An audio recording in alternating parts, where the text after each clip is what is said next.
gorgeous day today. We're hitting the 80-degree mark, it looks like. Plenty of sunshine. It's just what we like to see after a great weekend of sports. Bill Colarulo joins us today. Bill, how you doing, buddy? Oh, good, my friend. How are you? I got no complaints whatsoever. Good listening to you this weekend, even though you took Saturday off to go see the recital. Priorities, right? Priorities. That's right. I hope your daughter made out well. We're going to talk about priorities on this show when it comes to families also. Ray Dunn, producing today. How was your day, buddy? Or weekend, I should say. It was wonderful. Great time this weekend. Anything happen special? I actually did meet a fan of the program. Programs? Of the program, yeah. No way. It was wild. I went to the Phillies game on Saturday. Afterwards, might have stopped by Xfinity for a little bit. Someone stopped me and said, hey, 97.5 The Fanatic, right? I'm like, that's right. That's me. He's like, middays, right? I'm like, yes. He's like, Connor Dunn. And I was like, yes, he's got it. I let him have it. So, yeah. Is that what you got, Connor Dunn? I got Connor Dunn, yeah. So, pretty great, yeah. Yeah. All right, we appreciate you listening. Hey, we're getting there as a show. We're getting there as a show. You know, our name's getting out there. He got the last name right. Nothing wrong with that. No, I just hope he didn't mistake me for the guy that thinks he's a, pro baseball player, because he did give me the Connor. Ooh, a little dig. So Connor today has on a Sixers throwback jacket or something and comes over because Connor always needs validation. So he comes over. He's like, hey, Bob, you like the jacket? You like jacket? And I look up, and he turns around, and I go, nah, it's not my cup of tea. I don't like it. He goes, you're wrong. That's probably why he asked me, too, because I did tell him I like it, though. I thought it was pretty good. Yeah, and that's fine. I was like, what do you mean I'm wrong? You asked me if I like something. If I don't like it, I can't be wrong. That's my opinion that I like or dislike. But Connor's always trying. If I'm like 50-50 on somebody's hat wear, jacket wear, 9 times out of 10 I'll say I like it, even if I'm 50-50. If it's Connor, no, I got to go the other way. That's just the way things are. And the way things went this weekend is front page news, Ray. Now, the front page. The stories everyone's talking about. 97.5, The Fanatic. All right, have to start off with your Philadelphia 76ers as they get another win yesterday. They're 8th in a row. They beat the Brooklyn Nets by 21. They are now the 7th seed and will host 8th-seeded Miami on Wednesday night. Now, there's a lot of confusion about how this happens. 7th seed plays the 8th seed. If you lose that game, you play the winner of 9-10, and if you win that game, you advance. So, no matter what, the Sixers at least have 2 more games left. But if they do win the 7th seed game on, Wednesday night, right? Yeah, Wednesday night. Well, then you're looking at playing the 2 seed New York Knicks. Woo! Team I don't want to see, but that's where it is. Both Orlando and Indiana won yesterday. The Magic gets the 5th seed, even though same record, by winning the Southeast Division. Tyrese Maxey, 26 points. Tobias Harris, 21 yesterday. You go into this game against Miami. Embiid sat out yesterday. As I said on the crossover, I had a friend text me yesterday before the game. Embiid's out, what the hell, whatever. I said, don't worry, Grasshopper. All is fine. Embiid will sit out. They'll win by 20. He'll be ready for Wednesday night. I don't think that was a big deal. The tweak on Friday night that we all saw, yeah, there was a tweak there, no question about it. I don't think it hindered him in the second half. Came running back on the court. I think he's okay. There's going to be soreness there no matter what, but I think he's good to go. You enter this game against Miami, your top scorers for both teams. Joel Embiid at 34.7 points a game. Tyrese Maxey at 25.9. Jimmy Butler leads the Heat at 20.7. Bam Adebayo at 19.2. Miami's going to want to play that defensive tight, probably under 100, low 100 scoring game. Sixers are going to have to look to outscore them. I really think, and this is a subject I'm going to bring up, that there were some telltale signs, and Bill and I talked about it yesterday, actually. There were some telltale signs this weekend from the 76ers. If you're concerned about Joel Embiid, don't be, because this is what Nick Nurse had to say yesterday after the game. He did everything at practice yesterday. We just decided out of caution to hold him out. He'll be ready to go. Yeah, he'll be fine. He'll be fine. And Joel Embiid, when he's fine, is really good. Now the big question is, how does this rotation go as far as the 76ers? Is it, all right, you got the Heat, you have to go with your tough physical lineup? Is it look that you're looking to outfast them, maybe look to be the faster, smaller team? I don't know, but a lot of it will come down to like a Buddy Hield. And how does Nick Nurse decide to use him? This is what he had to say yesterday on Buddy Hield. It's good. He's like one guy we got that can kind of go on that little 6-0, 9-0 streak kind of by himself, right? He's can get in a streak rhythm, and I thought he kind of broke the game open. Shout out to Paul Reed for playing all 82 and Buddy for playing 85 somehow. That's pretty cool. That Buddy Hield gets that 85 game as he switches teams in the middle of the season. He had a nice day yesterday. 4 for 10 from 3. Wound up with 19 points, a plus 20 while he was out there. And I think with Buddy Hield, you can really see when it's a good shot for him. If he's not on the move, if he's catching and shooting, you can see his feet, you can see the set of himself, and you can feel comfortable about when he's shooting that way. The Flyers, well, they beat the Devils 1-0 on Saturday. So 2 straight games, allowing total just 1 goal. Sam Ersson has been playing very well. They host the Capitals tomorrow. Yeah, they need to win, and they need a bunch of other things to happen in order for them to go to the playoffs. I'm not as good as John Kincade to sit here and tell you all the scenarios because personally, it puts my mind in a pretzel, and a lot of times it doesn't come out the way we think anyway. So I'll leave it at that. Flyers have to win. A whole bunch of other things have to happen, and you'll find out on Wednesday or whatever if they make the playoffs. Travis Konechny gets you the game winner on Saturday on the breakaway. So a really good win by the Flyers when you least expect it. Your Phillies, well, they lost 9-2 to the Pirates, so they split the series. What's kind of concerning is that they're 0-4 in Zach Wheeler starts this year. Wheeler himself 0-3, the Phillies 0-4, and manager Rob Thompson had this to say about it. It is frustrating. We haven't really swung the bats in his starts. That'll change. But, he's, for the most part, he's pitched really well. I mean, even in that last inning today, air, walk, kind of fly ball base hit. And Sawinski the pitch was over the plate, was down. Still 96 in the last inning. So he's pitched very well all year. So it is frustrating, but it'll change. And the pitch that he's talking about was hit out for a grand slam. The Phillies are now 8-8, 2 games behind the Braves. That's right. Let's look at first place right now after 16 games. Why not? Trey Turner went 3 for 4 with his first home run of the season. Turner's hitting .302, so kind of a bright spot there. What is not? Bryce Harper, 190. Nick Castellanos, 190. Bryson Stott, 224. Alec Boehm, 236. Aaron Nola starts today against the 4-12 Colorado Rockies, so hopefully you get some wins there. Nothing really going on with the Eagles. You got the draft in a week and a half away, so we'll get into some of that stuff, but nothing much going on with them now. The Union, 2-2 tie against Atlanta. I think they're undefeated in their last 4 MLS games, something like that. Unbeaten in the whole season, correct. Scotty Scheffler is your Masters winner. Kind of a ho-hum kind of thing. He just goes about his business, and he's better than everybody else. Some call it boring. I think it's kind of cool. I like when the best win. Kind of like dominance. I like upsets also, but dominance is pretty cool, and right now he is kind of dominating the sport. Thought it was a cool moment. 16th hole, Tiger Woods taps in, goes over. Vern Lundquist is sitting behind a tree, and he goes over, shakes his hand, has some words as Vern Lundquist is out after 40 years at the Masters. You remember some of his great calls. Okay, so here's how it plays out. Real quick, the NBA playoffs. In the East, you have the 9-10 Bulls, Hawks, 7-8 Sixers, Heat. 8th seed will play the Boston Celtics. 7th seed will play the New York Knicks. Then it goes Milwaukee Bucks versus the Indiana Pacers.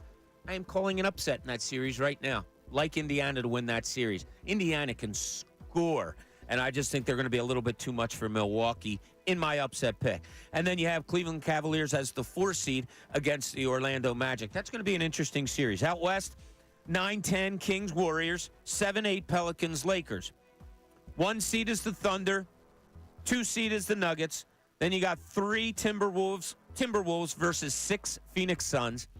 4 seed Clippers versus the 5 seed Dallas Mavericks. So there you have all that. We want to remind you that at 1:30, Alaa Abdelnaby will be joining us. I always say Abdelnaby, but I notice Kate Scott says Naby.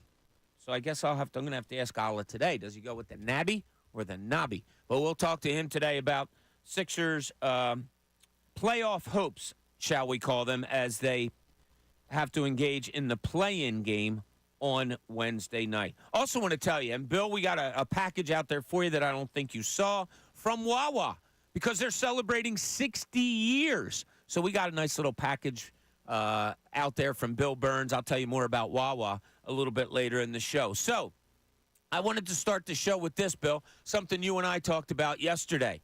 And we went back to the Sixers game Friday night, and you and I were talking a little bit about that. And I said to you, oh, my God, Nick Nurse, it was plain as day to me.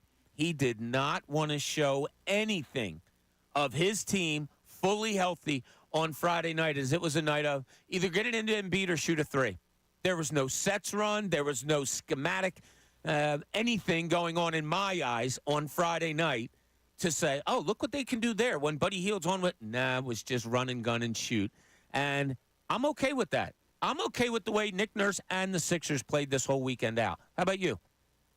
At first, and you and I spoke yesterday on the Sixers pregame show, and at first I was upset because I wanted to see Joel Embiid not only get more game conditioned, but play with these guys, the guys he hasn't really played with. We haven't seen him that much with Buddy Hield. We haven't seen him that much with Kyle Lowry.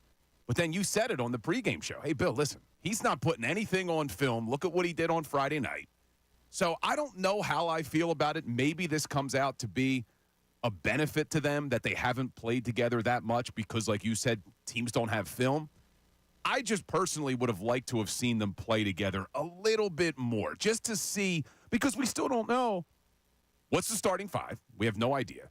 We don't know how Buddy Hield is going to play with Joel. They haven't played together that often, and we'll see how many minutes Buddy even gets in the playoffs. But I really was hopeful that you were going to put Embiid and Hield on the court together when they made that trade. Hey, if Embiid can come back, look at this now. Look at having that true three-point shooter on the court with Joel. But we haven't seen it. I mean, how many minutes have they played together? I don't know, but it hasn't been a lot. No, and you're not wrong. You're not wrong. We would have loved to have seen it. We would love to know.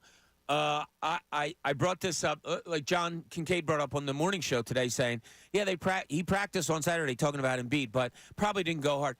Nick Nurse doesn't have those guys in the gym without going pretty hard. And I've been there on days where he said, we're just going to go light today. And you can hear it from the media room, how they're going. I don't think there are a lot of light practices when it comes to Nick Nurse. Now, I'm not saying he's, beating him into the ground. So, Bill, you're absolutely right. I would have loved to have known. You would have loved to have known. We would have loved to have seen. But the only important thing is Nick Nurse. Exactly. And you, as you stated before, he knows. He's seen. He's got it all figured out. The one thing I will say to you, in talking to people down there, and I don't want to give away who told me this, but a very informed person said that he or she wouldn't be surprised if Buddy Hield is the odd man out in a playoff rotation. Now, yesterday, I don't know how you feel, Bill, but yesterday gave me even more evidence of, really? I like that guy out there. I like him out there banging three-pointers. I like that he's out there shooting 10 three-pointers during his time out there. And plus, Buddy Hield gives you a lot of energy. He does, and not only the three-point shot, but we know now in this play-in game against the Miami Heat, probably going to run some zone defense. We know Spoelstra likes to run some zone defense. I'd like to have a shooter like Buddy Hield on the court. Now, with that being said, the shooter we've seen in the past, not necessarily the shooter we saw over the last 2 weeks. It was better yesterday. But I like Buddy Hield on the court if he's going to hit his shots because, that's how you beat the zone. Yeah, 2 out of the last 3 games, Buddy Hield went 5 for 9 from 3, and then yesterday 4 for 10. So you're talking 9 for 19. I'll take that. Yeah, I'm with you, Bill. I want to see him out there. And if they're going to run that zone, like you said, perfectly, they're going to run that zone. So what they like to do a lot of times is they'll go and they'll run 2 guys right at Tyrese Maxey as he's bringing the ball past midcourt. Well, then what's open? Your second pass. So if you hit somebody at the foul line, that corner's going to be wide open. Buddy Hield, boom, boom, jump shot there. So it'll be is that the biggest thing you're looking for? What's the biggest thing you're looking for going into this playoff game from the Sixers? I hate that it's singular playoff game because anything can happen in one game. I wish it was playoff games talking about a 7-game series, but I still want to see Kelly Oubre be that third scorer. I think that's the X factor for this Sixers team. We know what Embiid should be able to do. We know what Maxey should be able to do. But to have that third scorer in Kelly Oubre, I think can be a real difference maker.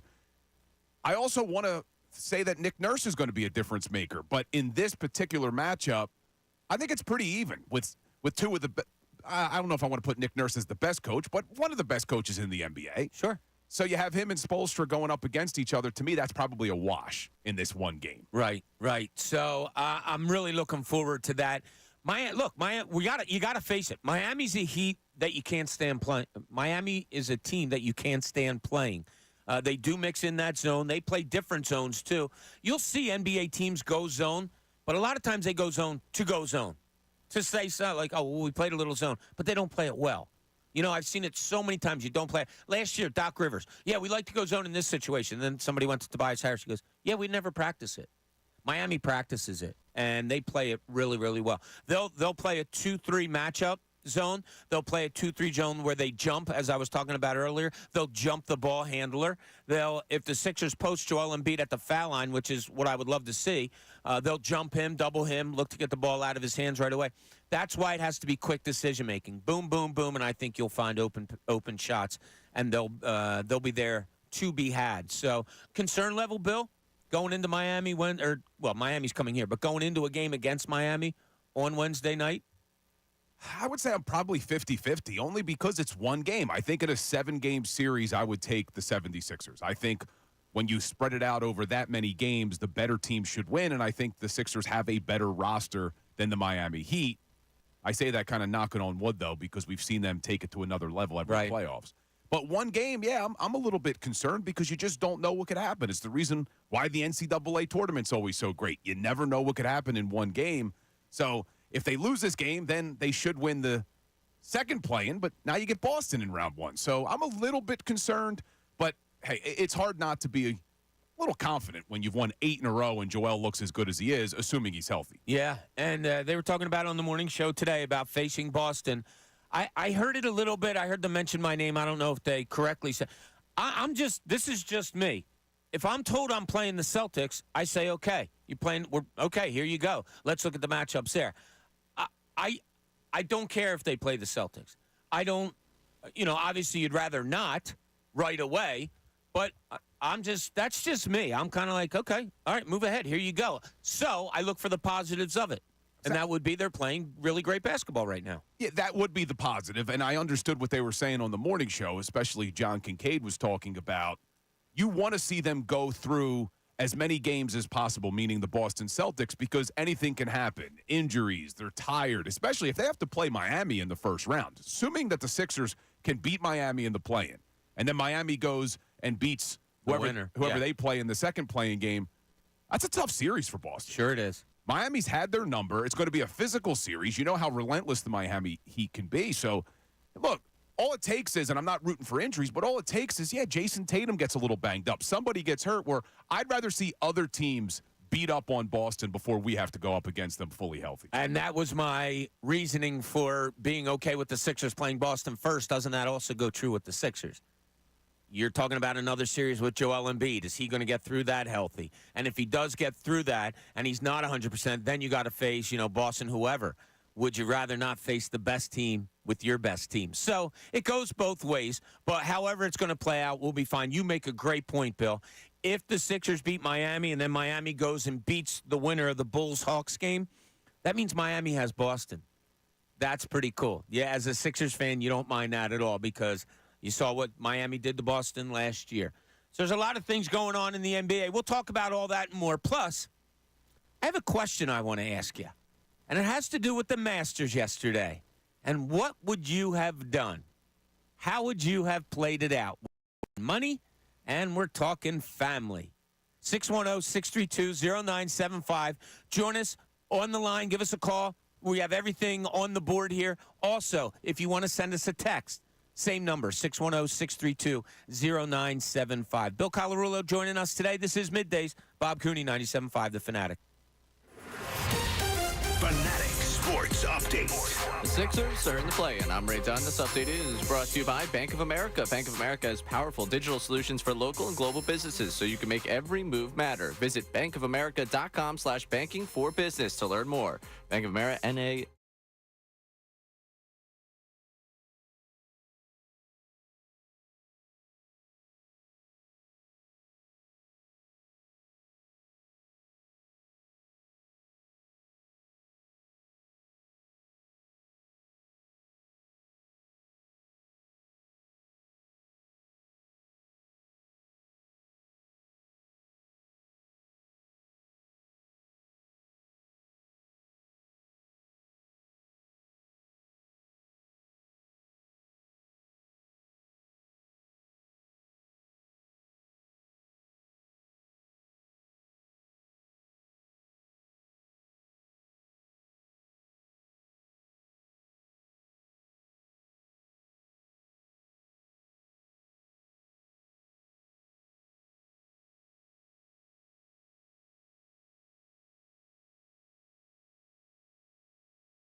Right now, it's Bob Cooney, 97.5 The Fanatic, and 97.5thefanatic.com. Hey, welcome back on this beautiful Monday morning, 10:30 here at the Fanatic. 80 degrees today, Bill. Not too bad out there. When you see that it's going to be 80 and sunny on a nice April day, what's the first thing that pops into Bill Colarulo's head? All right, with this weather, I'm going to see if the golf course is open. That's exactly what I'm looking at now because our course is usually closed on Mondays, but sometimes the range is open. Now, breaking sports news from 97.5 The Fanatic and 97.5thefanatic.com. Save the pleasantries for another time, fellas. The Eagles official account just tweeted out, "Happy Monday, Eagles fans. We've exercised the fifth-year option on wide receiver Devonta Smith and have agreed to terms on a 3-year contract extension through 2028. Wow. Big news, Ray. Big Nice. news. Good hustle by you, Ray. Proud of you. So they exercised the 5th-year option. They had until May to do that, and then they extended him 3 additional years. So would that keep him under contract for the next 4 years, right? Through 2028. 5 seasons? That's what they said. Okay. Through 2028. Because he's under contract. He's entering the 4th year of his deal in 2024. The 5th-year option would apply in 2025. So 26, 27, 28. 28. Yep. Right, exactly. So you got him 5 more years under 5 more contract. seasons. See, everybody that was nervous, I told everybody to relax. People were saying, oh, they got to extend him immediately. They got to extend him immediately. We knew it was going to happen, but the good thing is about getting this done sooner rather than later. It was only going to cost more money next year, so this is a great move. Big news, Ray. So did they do something over the last few weeks, Bill, that led to this, in your eyes? I don't necessarily think so. I think that this was something that was on the horizon for a while. The problem is the way the NFL works, you're not eligible for a new contract until you've completed 3 full seasons. So Devontae just became eligible, just like Landon Dickerson just became eligible. So they knew they wanted to do this. It just was a matter of time and probably some heavy negotiations. So they got it done. Credit to Howie Roseman. He very rarely loses a player he wants to keep. If they want to keep him, they get it done. Yeah. So good news. Devonta Smith is here for a while. Obviously, the next thought is, okay, what about A.J. Brown? So we'll look at that in a little bit. But Marino in Argentina is checking in. Marino, how you doing today, buddy? How are you guys? Thanks for taking my call. Thanks for making it.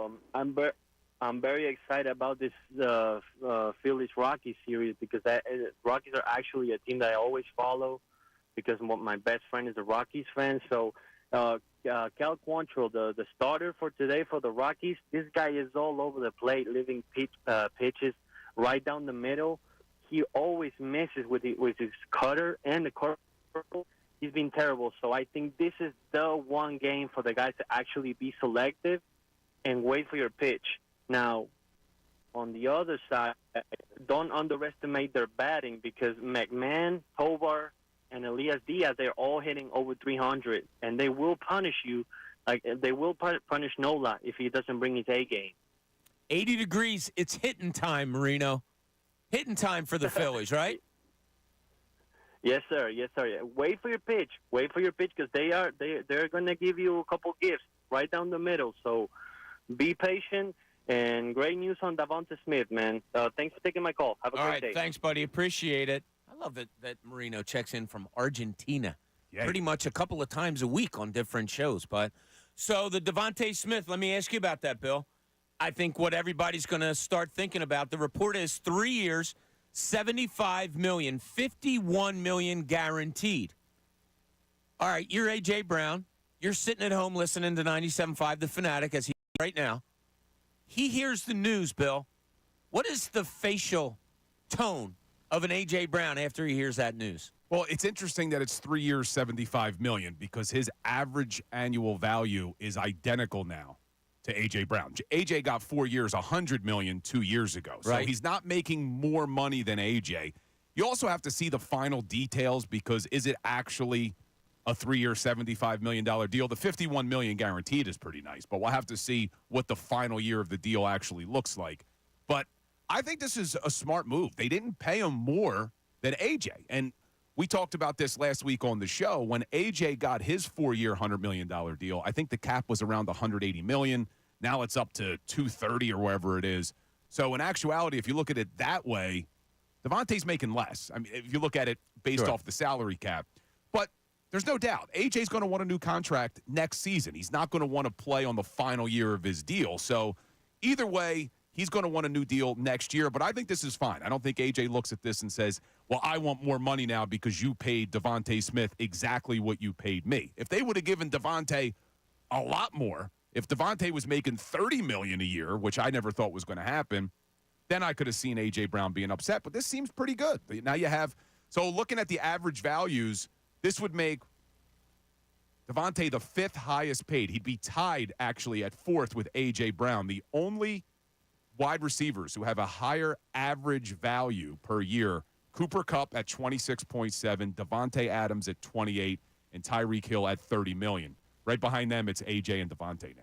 See, I talk about A.J. Brown listening to this show. Obviously, Howie Roseman does too, because on our front page news to begin the show, I said, well, not a lot going on with the Eagles, so draft is a week and a half away, so we moved on to, like, the Union score. Howie said, oh, come on, guys. All right, hold on. A.J., let's sign this deal. Let's get it done because the Fanatic needs to talk about it some more. So we are. There you go. Devonta Smith, 3-year, $75 million, $51 million guaranteed extension, which will keep him here through 2028. So you have Devonta Smith here for at least 5 more years, 24, 25, 26, 27, 28. 5.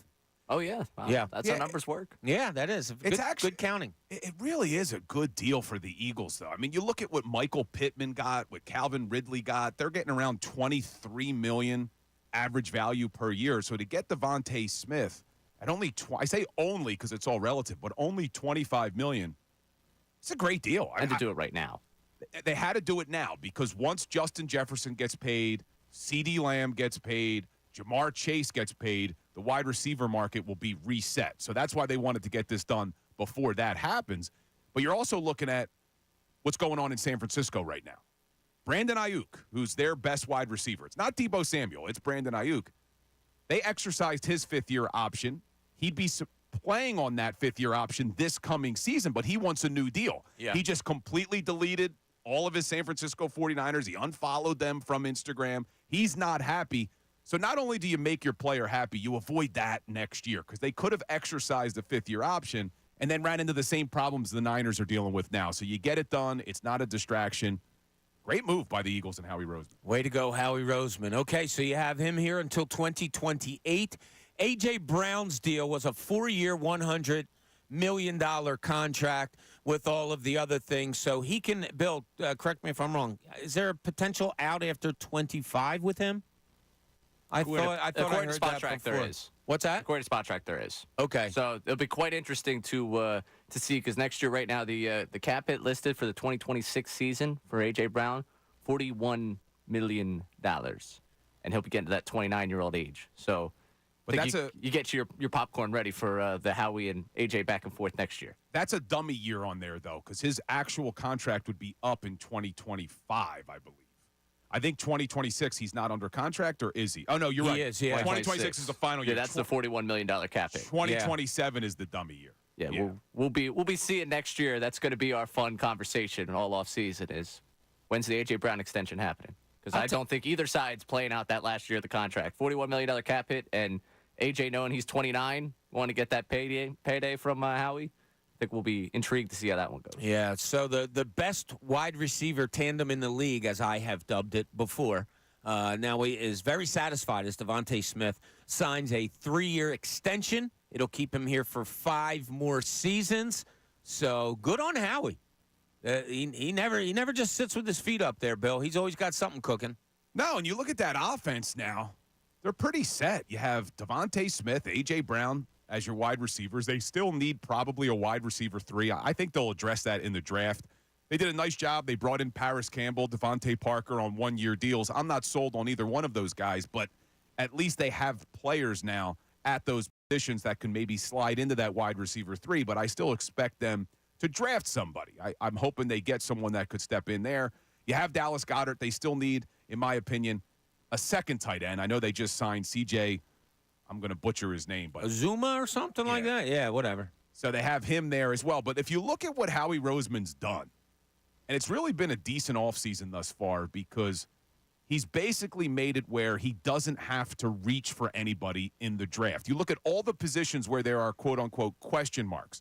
Off-the-ball linebacker, edge rusher. You look at safety, even cornerback if Isaiah Rodgers gets reinstated. And then you go to offense. Well, you had that wide receiver 3. I just named those 2 receivers.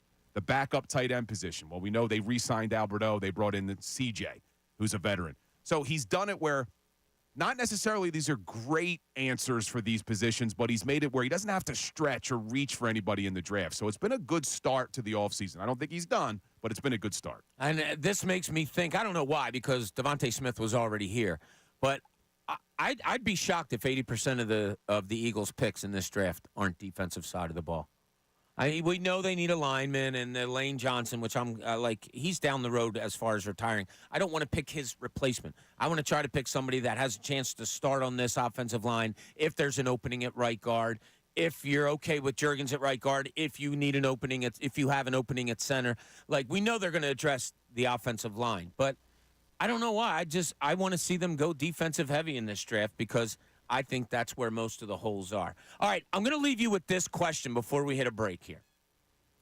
Scottie Scheffler won the Masters yesterday, okay? His wife is due like any minute to have I don't know if it's his first one or whatever, but to have a baby.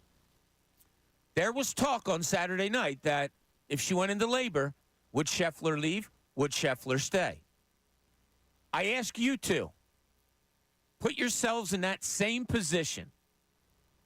It's Saturday night, or you go out on the course on Sunday, you have a 3-stroke lead with, 10 to play, and you get word, yeah, your wife's in labor. What do you do? What now? Let's put all the things out there. People say, it's $3 million, man. He won $3.6 million for winning yesterday. He's also earned over $80 million career earnings. That's not counting endorsements, everything like that. So the money really isn't the object here. I guess it's winning a major, the green jacket, which he also did 2 years ago. Bill, you're on the course. You have a 3-shot lead at the Masters on the 10th hole. You get a call that a baby is coming your way. What do you do? I think it's very similar to you're playing in the Super Bowl. You're exactly, and I was going to expand it to that too. You're not missing the Super Bowl as much as the birth of your children is the greatest days of your lives. I have 2 kids. It's incredible. But this is your career. This is your job. This is the pinnacle of your sport. I think you have to finish out the Masters, or you'd have to play in the Super Bowl. You'd have to play in the World Series or the Stanley Cup or the NBA Finals. I mean, it's the pinnacle of the sport. I don't think you can miss it. Do I have to come on the air? Do you have to come on the air? Let's put it as high as we can make it for us. Eagles won the Super Bowl yesterday. We're coming on the air to talk about it the next day, but we have a kid coming. Do we tell our wives, sorry, man, I got to work? Now, Ray, put yourself in Scottie Scheffler's position. You do not have kids. No. But imagine 10, 20 years down the road, you're in the same position. What would you do? That kid is going to love wearing that green jacket someday. All right. But are you coming on the air is the question. Oh. 2 votes for Birds won the Super Bowl? finishing the Masters. Birds win the Super Bowl. The Fanatic calls us. We need instant reaction on the air. You got to get on the air. But your wife goes into labor. What are we doing? Sweetheart, I'll cut up that audio. We'll explain it to the kids someday. We'll talk to you later. Wow. So it's an interesting question. Where do you put yourself? You're Scottie Scheffler yesterday. You have money on the line. You have a green jacket on the line. You're number 1 in your sport. And your wife goes into labor. What would you do? Oh, that a whole lot more with the 76ers, because I want to kind of dive deep into what's going on Wednesday night, how you feel about it, what your expectations are for this team with the way they've been playing of late. Also, where's your concern for Joel Embiid? Sat out yesterday. Nick Nurse said it was just precautionary, no big deal. We'll talk about all that, whole lot more. Middays, Bob Cooney, 97.5 The Fanatic. ESPN's Adam Schefter.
Fanatic.com. And breaking news we indeed had just a little bit ago as Devonta Smith signs a 3-year, $75 million, $51 million guaranteed contract extension with your Philadelphia Eagles.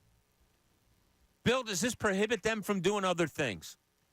I don't think so, because the fact that they exercised the 5th-year option and then added 3 years onto it, I don't think the big cap hits, once we see the details of the contract, but we know how Howie Roseman loves to structure contracts. Oh, yeah. He usually puts the big cap hits way down the road. So I don't think this is going to prevent them from doing anything over the next couple of years because, first of all, this coming season, Devonta will still be on his rookie deal. This is the 4th year of his rookie deal, right, which doesn't carry a big cap hit.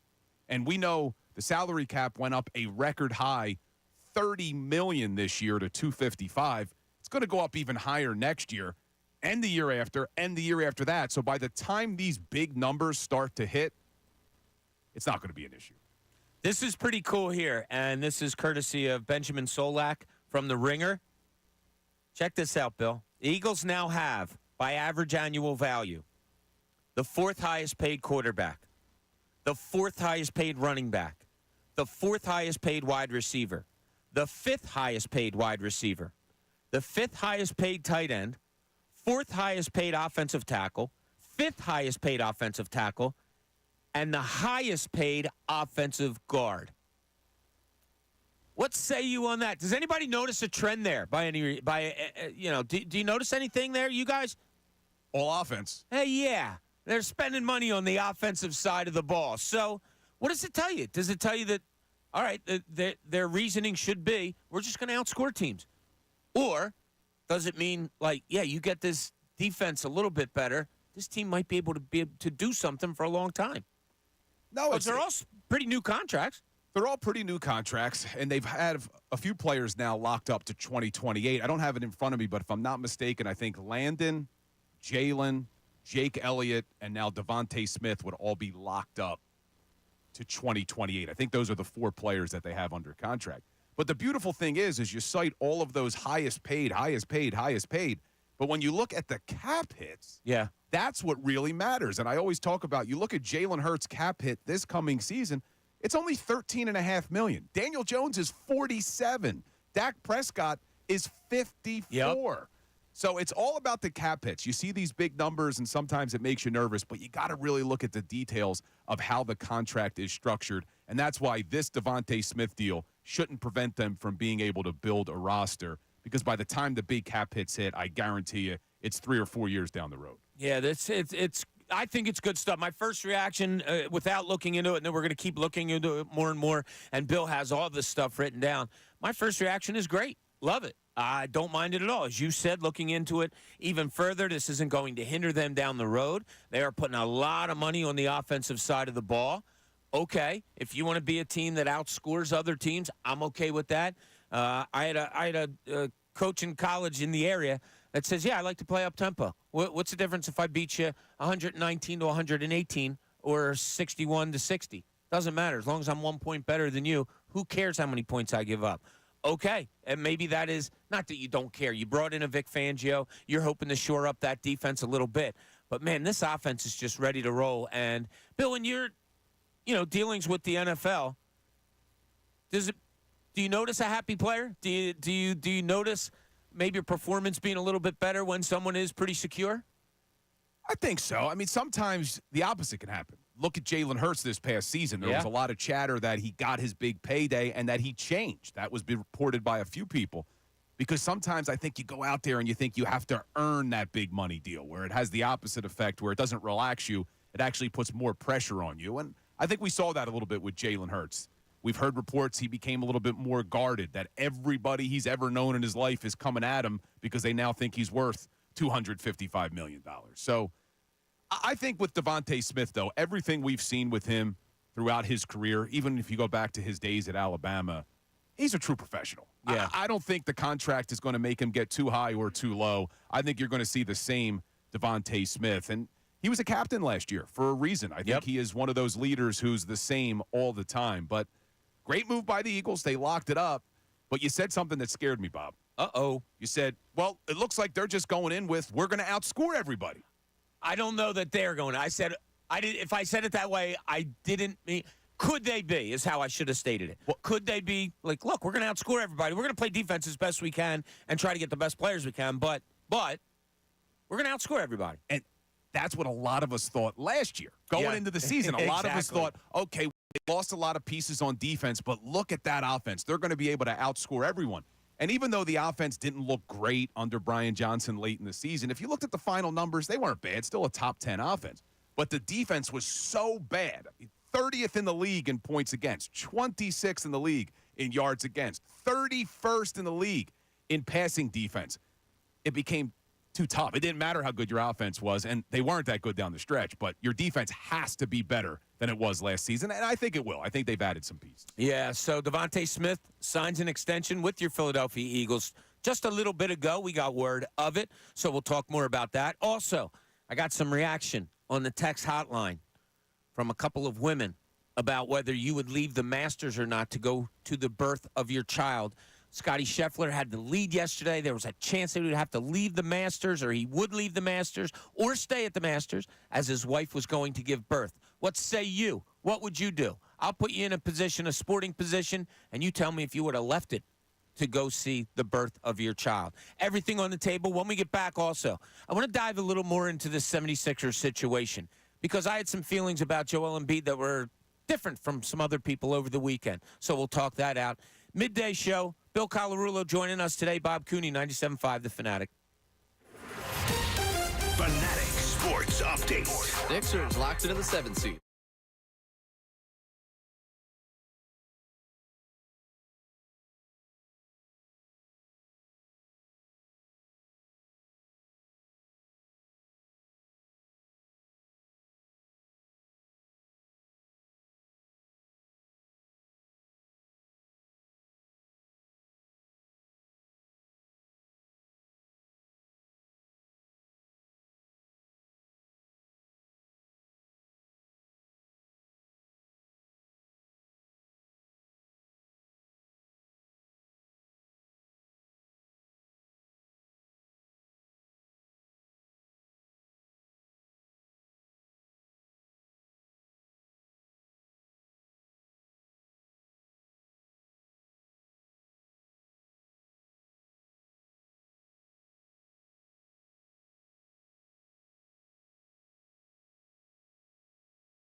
Us on this Monday morning. We appreciate you, our YouTube friends.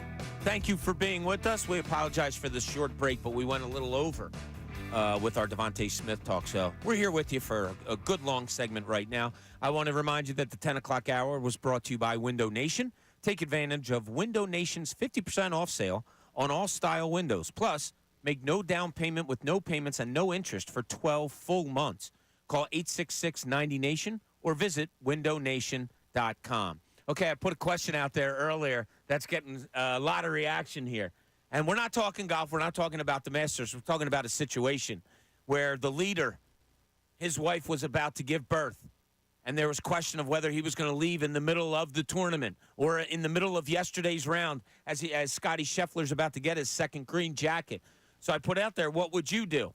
And then I said, well, let's put it a different way. None of us and none of our listeners out there are going to go for a green jacket anytime soon. Let's put it out there, maybe your line of work or something really important in your life. I got a text back from Jen Scordo, who says, no way is a man missing the child of his birth. I don't care if it's Super Bowl, Masters, anything else. I then said, okay, what if the Eagles won the Super Bowl and we're expected to go on air for the biggest day of the station and your wife goes into labor? What happens then? So I got a text from my wife who said, by the way, there's no way you're missing the birth of our child to be on air. Masters win? Yes. On air? No. So my wife gives me the Masters win. She allows me to get my Masters while she's giving birth and then get to her as soon as possible. But if the Eagles win the Super Bowl, I'm not on air. Yeah, I got a similar one from my fiance. She said, would you really leave me for the Masters and not see the birth of your child? I said, well, what would you want me to do knowing it's the pinnacle of my career that I've worked my whole life for? So she says, stay, but hurry up and get to me. But if you're at Woodcrest, which is where I play golf, then yes, leave. So, yeah. That makes sense. That makes sense. I don't know how you could justify doing anything else besides being with your wife at the birth of your child, wife, girlfriend, whatever it may be. Ray, you immature little 23-year-old you. I'm shocked that was my answer. Yeah, well, somebody does it. What'd you say? Somebody on YouTube? Somebody on YouTube, as soon as you posed the question. Well, of course, the immature one of the three of you is the one that answered that way. Hey, listen, I don't know. I'm so far away removed from that I have no idea. Yeah. I'm just speaking in conjecture here, because right now all I know is, well, I really want the Birds to win a Super Bowl. So I'll be here to be on the air for the Birds. Now, what if you called into the station from the delivery room? Violation? Yeah. Could we do a remote and get it sponsored by the hospital? Well, no, I shouldn't say that as quickly. Now, I have the most experience in this field, being as I have watched my wife give birth to 4 children. Congrats. There is some downtime. Not for her, but for the father, there is some downtime because, you know, sometimes labor goes on a long, long time. So, yeah, Bill, you're right. Calling in, if I were to say, hey, I'm going to call into the station and stay on as long as possible, yeah. I got to be honest, and I'm not doing this to be the every guy or to be the whatever. I'm speaking from the heart. I am not kidding when I say this. I would have left. I would have left. If she went into labor Saturday night or I'm in the middle of the round, I got my private jet waiting. I got to go. I mean, you never, like, it's the birth of your child. God forbid, heaven forbid, something goes wrong with your wife or anything like that. God, no, I'm not. And secondly, I couldn't play and have fun doing it. So I'm leaving. So and I'm being totally honest. I swear to God. So what if, look, your childhood dream was either to be a football star, yeah, NBA star, yeah. Game 7, NBA Finals, headed into the second half. You're up 4. Yeah. Bob Cooney's the starting point guard for the 76ers in Game 7. You're leaving. I swear to God, I am. Could you imagine? I mean, this is, the birth is unbelievable. It's the greatest thing in the world. But also, your wife is going through something that, God forbid, could be life-threatening. Well, we just got a text from our program director, Scott Masteller, and he said, your current program director would tell you to be with your family. Thanks, Scott. That's great. I wouldn't ask. Love you, Scott. Thank you. I don't know that I'd ask. I think I'd be telling you, I'm leaving. My wife's giving birth. But I kid you not. I don't say that. Yeah, I think I would, no matter what sport, where I am in that sport, you know, that's, yeah. I mean, God forbid, but there's a, you know. Well, yesterday, Scheffler obviously stays, and he wins the Masters, but then he should have got the heck out of there. He has to sit around. He's got to wait for his jacket. He's got to take interviews and questions. Like, let him out. Let him out the door, man. Yeah, I agree with that. So I don't know where she was. I don't know. We'll find out all about that. But you know who wasn't around to play yesterday? That was Joel Embiid. So Friday night, we all saw it, and all it takes is a misstep. He kind of buckled that knee on Friday night, went to the locker room. I get a text, Bill. I'll even share it with you guys. I get a text from one of my buddy's kids, Anthony DiLoretto. He texted me. He goes, "Yo, Bob, this is my buddy's son." And he's like, "Yo, Bob, I can't breathe. I'm holding my breath. I can't believe this." And I send him back, and I'm trying to calm him down, but I truly believe. I said, my exact words were, "Relax." Embiid is a little bit of there's drama surrounds Joel Embiid. He loves the drama. I said he'll be back for the second half, not knowing at all if I was correct or not. And then you see Embiid run out for the second half. Now, maybe it's my experience that I've seen him bounce back from injuries, or I know what kind of injury might keep him down. But he bounced back, and he looked good in the second half. He made sure he sprinted out on the court to let everybody know. So yesterday comes, you talk to Nick Nurse. Nick, the home coach, talks an hour and 45 minutes before the start of the game. I think it was then that he said, yeah, Joel Embiid's good. He's good to go. And then it comes out a half hour before the game or so that, no, he's not playing. I don't know if the Sixers are going to get in trouble again or not. But where did that take you in your level of concern, not just for yesterday's game, for what happens wherever they play, but did this weekend raise your level of concern when it comes to Joel Embiid? I almost had a heart attack on Friday night. I mean, I did. When I saw him limp off, I'm like, you got to be kidding me. But I don't know if it necessarily raised my level of concern because it's always there. I mean, we've seen it. The level of concern surrounding Joel Embiid is always there because it seems as if the Sixers have just been cursed over the last 20 years when it comes to injuries. And with Joel, it's been these fluky injuries, too, in the playoffs. Would he break his orbital bone? Yeah. I know people say he's injury prone, but some of these have been fluky. So I think my level of concern is still there because as good as Maxey has been, as much as I love this supporting cast, we all know without Joel, this team isn't doing anything. No, that's true. It's funny. We had this argument or discussion, I should say, on the morning show years back about how do you watch a game? And Jamie used to always say, man, every time he goes down, like I'm just holding my breath. And I can't watch sports like that.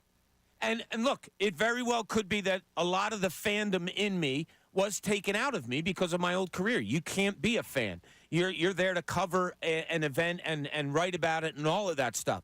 Did I hope that the Sixers would advance, hope that they would win a championship? Of course, because it would sell papers. It'll make people listen to the radio station, all of that. But the fandom in me, I don't watch games worrying about Joel Embiid getting hurt when he falls down. Oh, I can't believe it.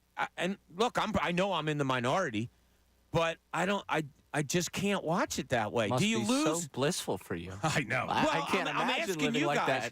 that. A, I guess you both watch it like that. B, if you could change it, would you? Not or is only that just the Joel. normal way? Not only Joel. I mean, I'm watching hockey, talking about the Flyers, the Eagles, the Phillies. If a player gets hurt, I'm refreshing my Twitter feed every 30 seconds to see if I got an update because of how nervous I am. Oh, absolutely. That was the first thing I did. Well, I was looking down at my phone, and I was watching with my buddy. I look up at the TV, and I see Embiid limping his way to the locker room. Whoa. 1 second. I looked away for 1 second, and it felt like I was like, wow, this is all over. This is just great. Like, I kid you not, and you guys know I don't make stuff up to talk on the red, but I kid you not. So when Anthony texted me, and he's like, Bob, I'm seriously holding my breath. I really can't breathe. I was like, wow, people really watch sports like that. Now, Yes. if Embiid was that, I didn't take it as a serious thing. I really did take it as a tweak. He's fine. That's almost what went into my mind. I don't know. I get like somebody on here is questioning me. Bob, what a life! Like they're crying for me. I can't. I don't. I think they're actually happy for you. I think that's a little smile tear. Like, wow, what a life. No, Live I what can't a life. sound on my contacts. Would Yeah. you wear So your contacts, please. I know. I can't because never mind. I'm not concerned about him at all moving forward. I really am not.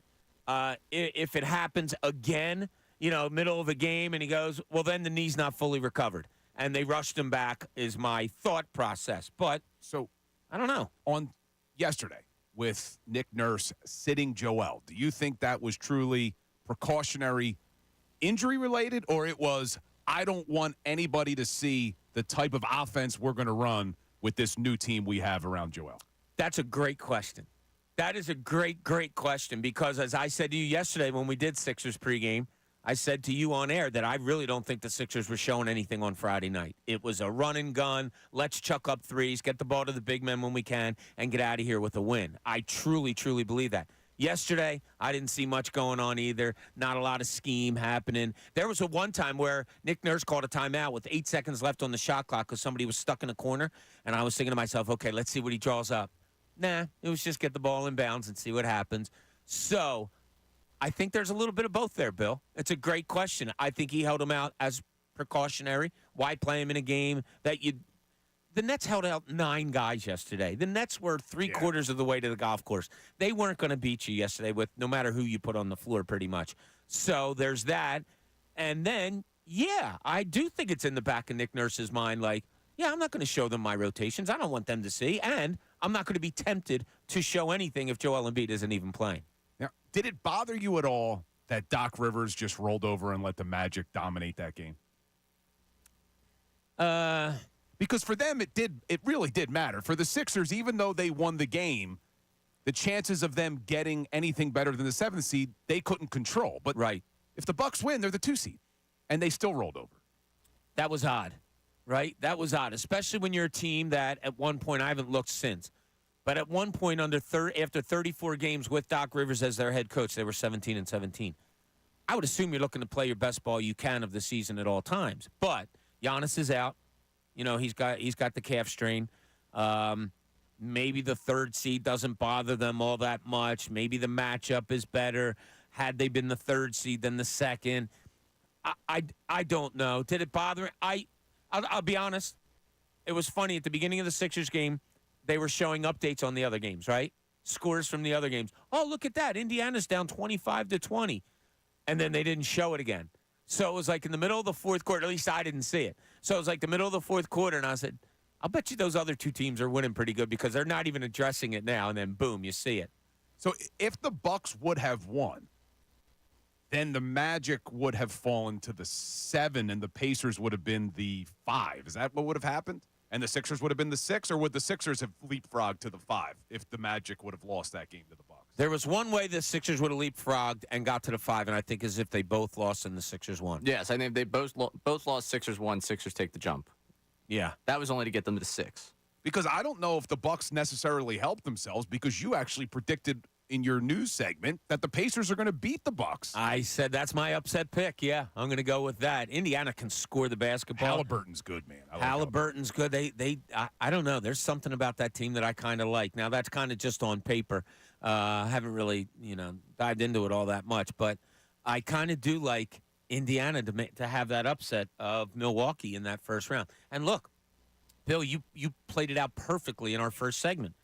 If the Sixers beat the Heat, they'll be the 7th seed. Sixers will have the New York Knicks. That means the Miami Heat then plays the winner of the Bulls and the Hawks. If Miami wins that, they go and play the Boston Celtics. I got to say, if I'm a Boston fan,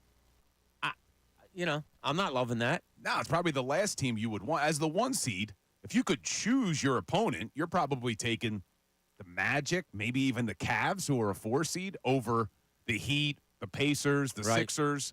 So it's interesting the way the NBA, I mean, really, the regular season, it kind of didn't matter when you look at the way it all plays out, especially because they don't reseed after each round, which bothers me. I think you should reseed. I think the number 1 seed should get the lowest remaining seed, not some weird bracket that the NBA created. It's not the NCAA tournament. It's right. not.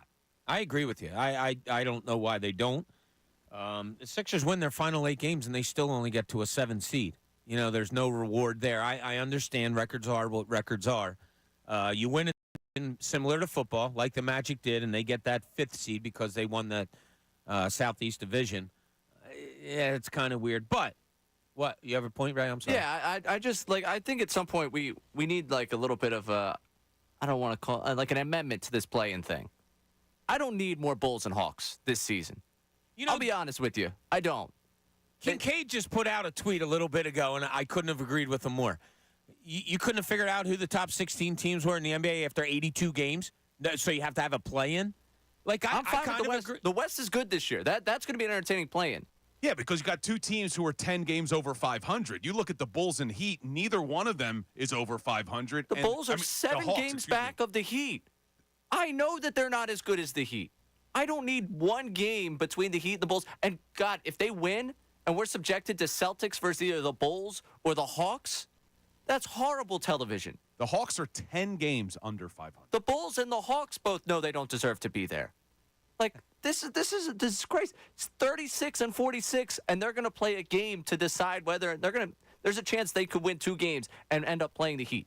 You win 36 games in an NBA season. We need an amendment. We need a certain cutoff point. You know why they do this, though?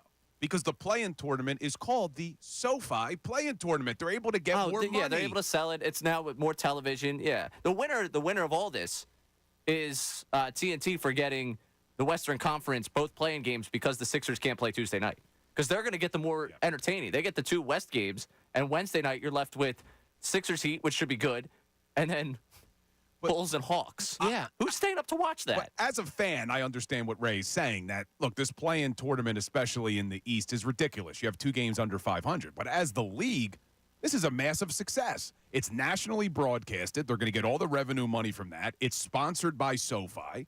So they got what they wanted. I mean, that's what they wanted. And hopefully it works out where Miami and the Sixers are the 2 teams that are in the actual playoff series and not the Bulls or the Hawks. Yeah, hopefully it is 7-8, which is the Sixers Heat. Sixers, so here's their road. Should they get the 7th seed? Should they beat Miami on Wednesday night? They will face the New York Knicks. If they win that series, they face the winners of the Bucks Pacers. And I already went out on a limb and said, I think Indiana's going to win that series.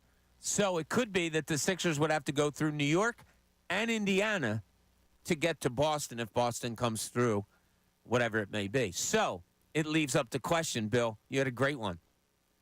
Did Doc Rivers see that if he was the 2 seed, he would have to play the 76ers and kind of say, yeah, I think I'd rather drop down to the 3 and go against Indiana? Could it have been? Now, Dame Lillard, as you pointed out, Ray, shot 2 for 14 yesterday. They just got absolutely smeared. Of course, they are missing Giannis Antetokounmpo. We can't forget that. But do you think? Could it have been in Doc's mind? I don't mind dropping to 3 and getting Indiana as opposed to the Sixers to lead these things off. It's possible. It is possible, and I'm hoping that you're wrong, that the Pacers upset the Bucks. I could agree with you on it, though, because they haven't looked great. But I would love to see the Bucks knock off the Pacers.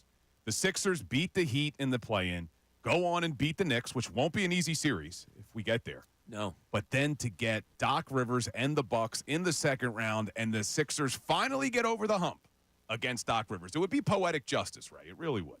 Oh, it'd be beautiful. Now, But Doc I'll be honest.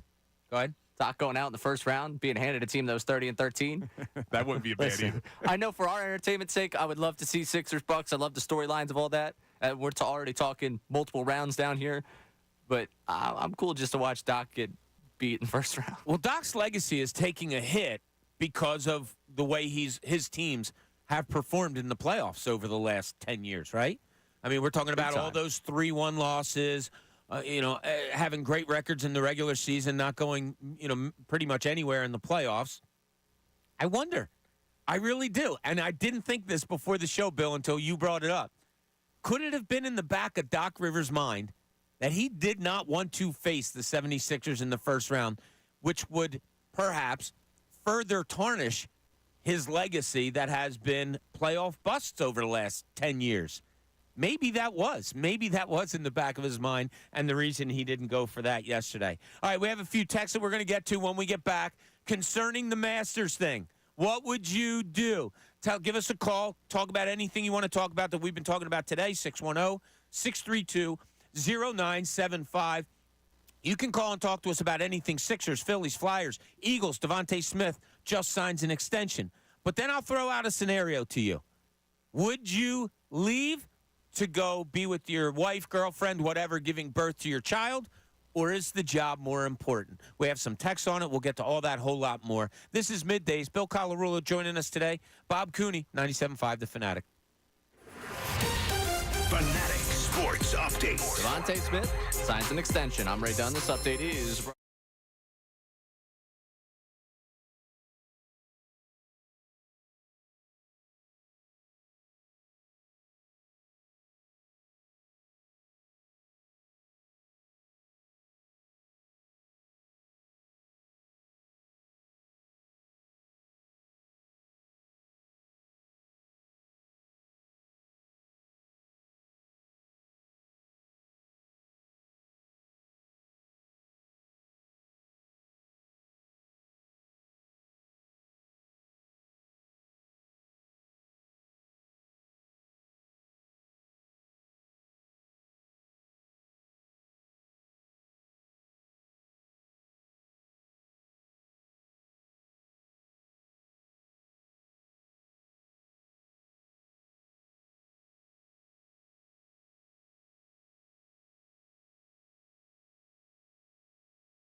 Welcome back, Middays. Hope you're having a wonderful Monday.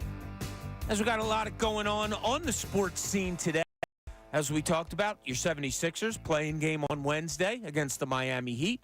Should they win that, they will face the New York Knicks, who are the second seed in the first round of the NBA playoffs. Your Phillies kind of took a drubbing yesterday, but we heard what Rob Thompson will play for you again later on. He kind of said that Zach Wheeler ran into a little bad luck. He gave up a grand slam after a walk, a hit, and then a grand slam, somebody in between. I mean, I don't know how bad luck that is. The Phillies now are 0-4 in Zach Wheeler starts. That ain't good. 8-8 on the season. You have the Colorado Rockies coming in, who are like 4-13, not a very good team to begin the season. Your Flyers, yeah, they got to win tomorrow night. They got the Devils tomorrow night. They got to win that game, and then a whole bunch of other stuff has to happen. I'm not smart enough to sit here and tell you, nor does it, I don't know about you guys, but when I hear about playoff scenarios, if that, this has to, I'm sorry, I just tune out. Boing, my brain tunes off, my ears shut. I can't handle it. I'm like, call me on, like John and Salciunas were doing it on Friday. John does this a lot. He can look at the other teams and see if they win or lose or whatever, and I just can't. So the reason I like to do that, the only reason I like to do that is when I watch sports, I love having a rooting interest. So if I'm going to watch the Magic and the Bucks, I want to know, well, who should I be rooting for? Right. If I'm going to watch the hockey games tonight, who should we be rooting for as Flyers fans? That's why I like to do it. If you turn on, it's Saturday in the college football season, Bill, and we all love watching football, and you turn on a college football game that you have absolutely no rooting interest in, but we all just love to watch sports. What team do you root for if you just turn it on middle of the game? I know where you're going with this, and I think you're going to like the answer. I'm always going underdog. Attaboy. Always. I turn on a game, and if a team's down 14-0, I start rooting for them. Yeah. And if they go up 21-14, then I'm rooting for the other team to come. I just want to see good game. Why are you shaking your head over there, Ray Dunn? I'm just saying, Connor Dunn. What's your name again? Connor Dunn. Connor Dunn is your Connor Dunn. Yeah, thanks. Yeah. Still, I appreciate whoever that was for recognizing my face. Yeah, that was very so nice for those that didn't hear, Ray was at a bar this weekend, no shock there. And somebody came over, and they're like, 97.5 The Fanatic, and Ray's all proud. Yeah, midday show. Yeah, he goes, you're Connor Dunn. And he says, yeah, I am. Halfway there. I'll take it. Now, watching, if I'm picking something, just randomly on Saturday, I'm finding the angle that connects closest to me. Is there someone from Philadelphia? Is there someone that, knows somewhere else? Did they work, maybe at Temple? Did they work somewhere? I'm finding the angle. I'm not just rooting for an underdog. I'm finding the personal connection to me. You want to talk about being misidentified? So, Bill, 1999, December 31st, I'm on my first Daily News Live. Did you ever watch Daily News Live? I did. I'm on my first Daily News Live. Michael Barkan is off for the show, so there was a guest that day. They brought me on the second segment, and the guy introduced me as Bob Cooper from the Philadelphia Daily News. It was New Year's Eve. We were having people over that night we had just bought a house. I walk into the house, and there's signs up, Bob Cooper, all over the house, people making fun of me because that's what it was. Good. So how would you handle that? You're on TV for the first Bill Cooper. What would you do? I would just politely correct them. I mean, my name gets butchered all the time. So Yeah, I could see that. Colarulo's not an easy one, but Cooney's pretty straightforward. Yeah. I acted like I didn't hear him.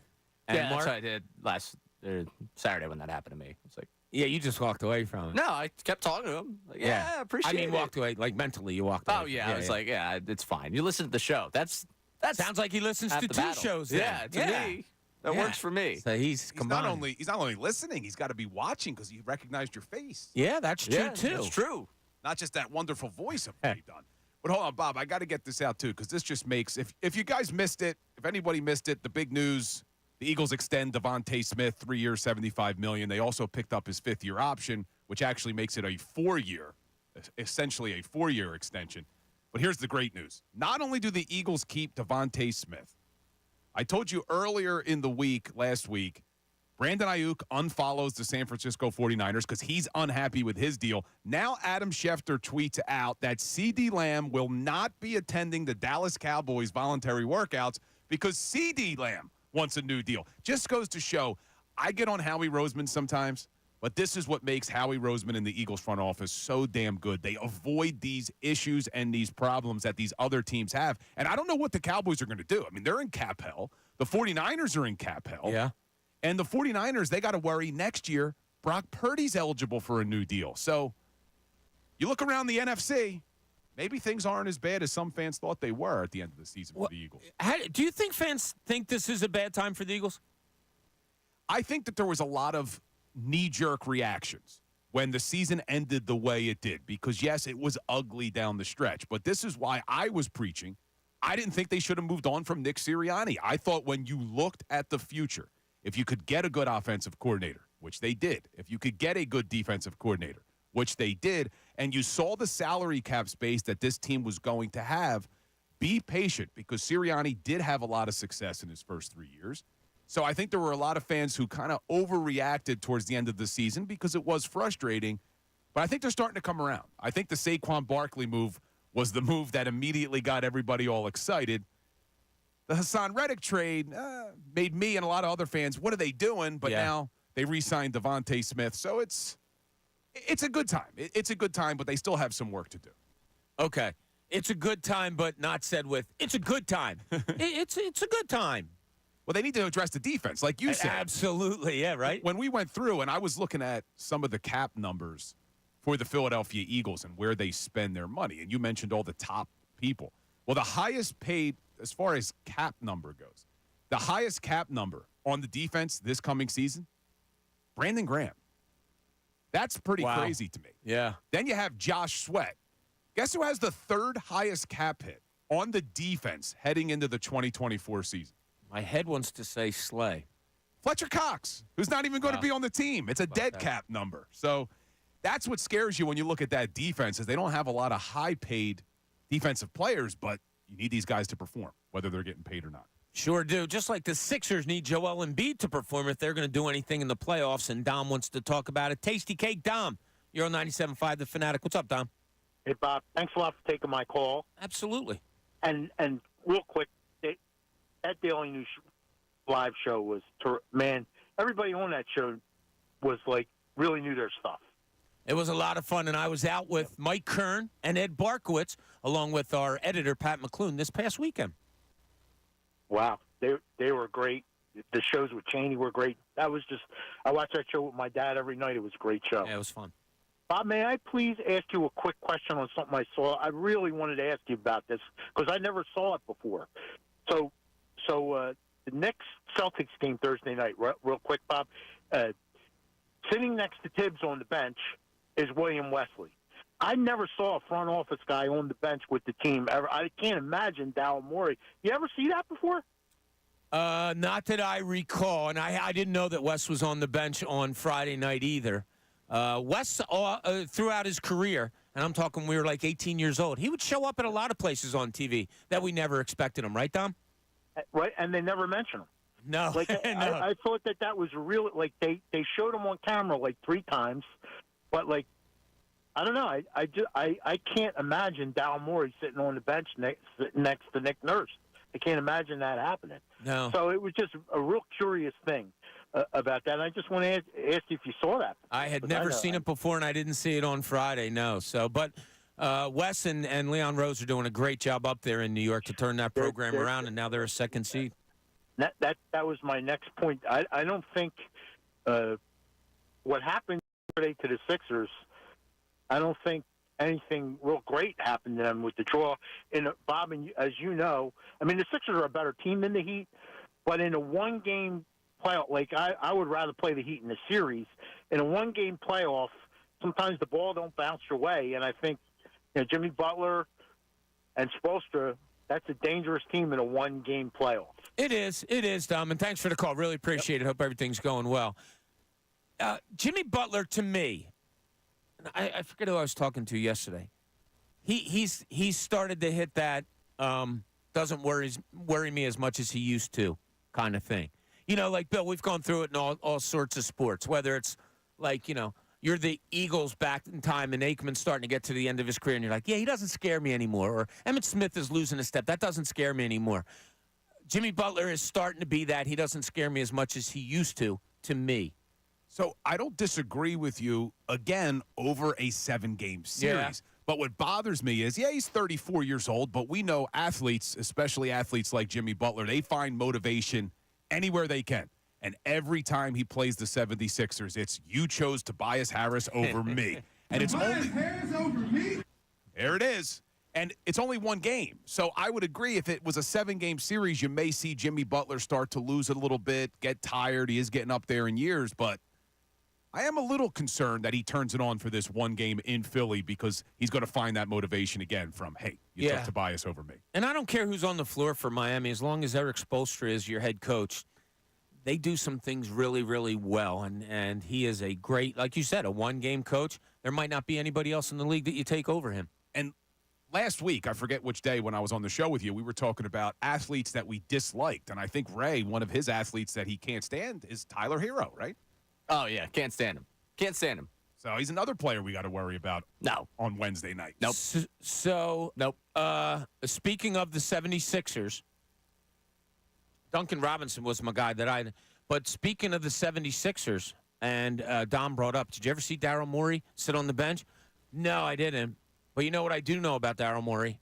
He's going to be joining this show at 10:05 tomorrow morning. Wow. Yeah, the Sixers just texted us that Daryl Morey will be joining us at 10:05 tomorrow morning. So we're going to come in, we're going to say hello to you, and bam, we're going to the phone, and Daryl Morey will be there for us. Obviously, lots of questions for him tomorrow about the welfare of this team moving forward. Where does he see it? And maybe we'll get into some X's and O's with him a little bit because I assume he talks to the head coach every once in a while about what's going on. So we'll have that for you tomorrow. When we get back, we'll look at this Devonta Smith signing a little bit closer.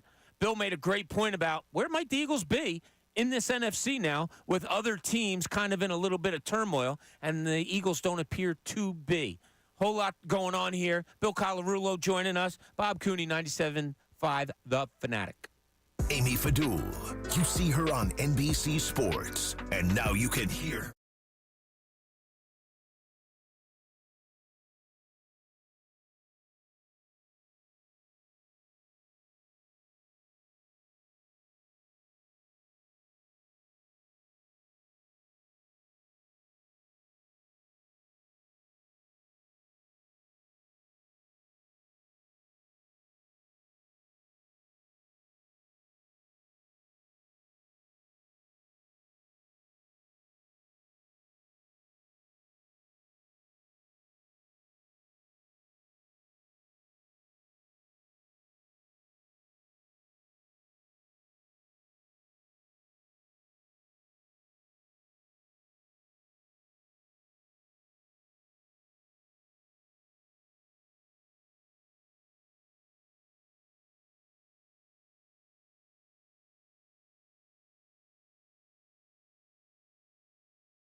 Monday morning. Going to hit 80 degrees apparently today. A lot of discussion on the table. You all know what it is. We got Sixers, we got Flyers, we got Phillies all in action. And your Philadelphia Eagles extended the Devonta Smith this morning. 3 more years. Comes out to be $25 million a year. So you're going to have Devonta Smith all the way through the 2028 season. One of the little side topics that we brought up and that has a lot of discussion during our breaks is Scotty Scheffler yesterday. His wife's due to have a baby. There was a chance that he may have left, whether it be in the middle of the round yesterday, Saturday night, whatever. Ray, you said we have a couple of text messages on this scenario. What would you have done? Yes, we do. So we got, first off, somebody checking in from Virginia. Bob, love the show. As a father of 2, I can't imagine missing my kid's birth. As a golf fan, I love the Masters. As a lawyer, a bit of a counterpoint argument. If you're Scheffler's wife and you know he has a 3-stroke lead going into Sunday at the Masters, do you even let him know? Of course you let him know. Yeah, this is real life, man. If my wife didn't let me know she was in labor, I'd be as pissed as she would be if I didn't come home. I don't know. So I said earlier on the show that it being the pinnacle of my career, everything I've worked for, that I'd want to stay at the Masters. But I just said to Bob during the break, I'm not sure if I would have been able to concentrate on the golf course knowing that my child was being born. And golf being such a mental game, I don't know. I mean, it's a really tough scenario. It really is. I'm an adrenaline guy, as you know, like Ray, I've told you many times, like coaching, this job, like it gets your adrenaline going. My adrenaline, if I was a point guard like you laid out in a championship game going into the fourth quarter, my adrenaline shifts. It goes totally away from that, and it goes totally towards my wife, or your girlfriend, or whoever, and the birth of the child. Now, Ray said one of the more stupid things I've ever heard in my life. Yeah, because everything I say is real. During the break, he said, you have to consider that you would you'd be mad at that child for the rest of your life. Imagine the kid grows up and they end up and just messing around. And, something happens. You'd be like, wow, you know what I could have done? I could have won the green jacket, but. God, you're so not a parent. Yeah, listen, out of the mouths of babes, right, Bill? Yeah. I was kidding around. To be fair on what I was saying. I don't know when you're serious or kidding, right? Well, so it's just hard to tell. I got more texts from people that have actual things and opinions on this, aside from me messing around to break. Bubba in Dallas says all depends on what the wife says. Doesn't matter the sporting event. Mother makes the decision. I'm not. Yeah. Oh, I hear you. And if that's cool. Like, if my wife were to tell me, no, you stay there and play, would that change my mind of going home? To me, it wouldn't. I just, like I brought up, God forbid something goes wrong and you're not there. Nah, I got to be there. And my wife even texted me, Bill. I don't know if I told you that. My wife even texted me. She goes, yeah, like you wouldn't stay at the Masters. And I told her, I said, I swear to God, I would not.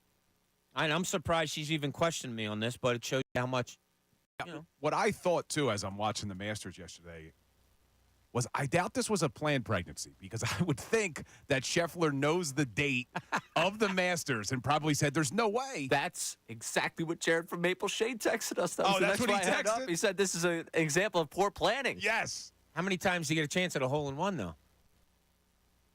11 o'clock hours brought to you by Golden Nugget Jewelers, where Philly gets engaged. So Bill, this Devonta Smith signing, for those that didn't hear, it's a 3-year extension. It's worth $25 million a year, $51 million guaranteed. A lot of people are saying, so it's a 2-year extension with the 3rd year an option. I don't think that's how it really reads out. We'll have to look at the final details of the deal. Usually, knowing Howie Roseman, the big cap hit will be towards the end. A lot of times there's the team option to get out from under it, but we'll see. All in all, though, you look at this deal, knowing what the Eagles were facing, if CeeDee Lamb got his extension, if Jamar Chase got his extension, Justin Jefferson, Brandon Ayuk, if all of those deals were already done, it would have reset the wide receiver market. So Howie Roseman and the Eagles getting this done when they did was so smart because you got really a wide receiver who could be the number 1 wide receiver on probably 20 teams in the NFL right now, maybe more. And you got him for, I say only because it's relative, only about $25 million a year, where those numbers really don't hit for 2 because they exercised his 5th-year option. So understand, he's entering the final year of his rookie deal, which is a 4-year deal.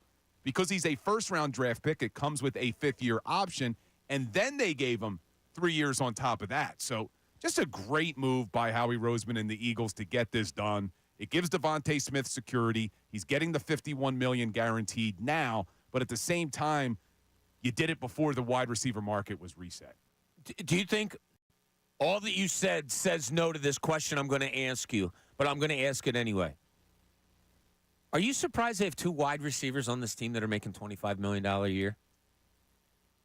In today's NFL, no. I think when you look at, especially the Philadelphia Eagles, how much they value offense, we talked about it, all their highest paid players. So I guess you say surprised. You look at the history of the Philadelphia Eagles, and we've had some tough years when it comes to wide receivers. We were begging for 1 wide receiver. So the fact that we have 2, maybe we should be a little bit surprised. But it doesn't surprise me when you look at where the salary cap's going. Like I said, it went up a record $30 million. We know it's going to keep going higher and higher and higher. I think we'll look back on this Devonta Smith deal, knock on wood, as, wow, what a steal that they have Devonta Smith for only $25 million a year in a couple seasons. It's wild to me.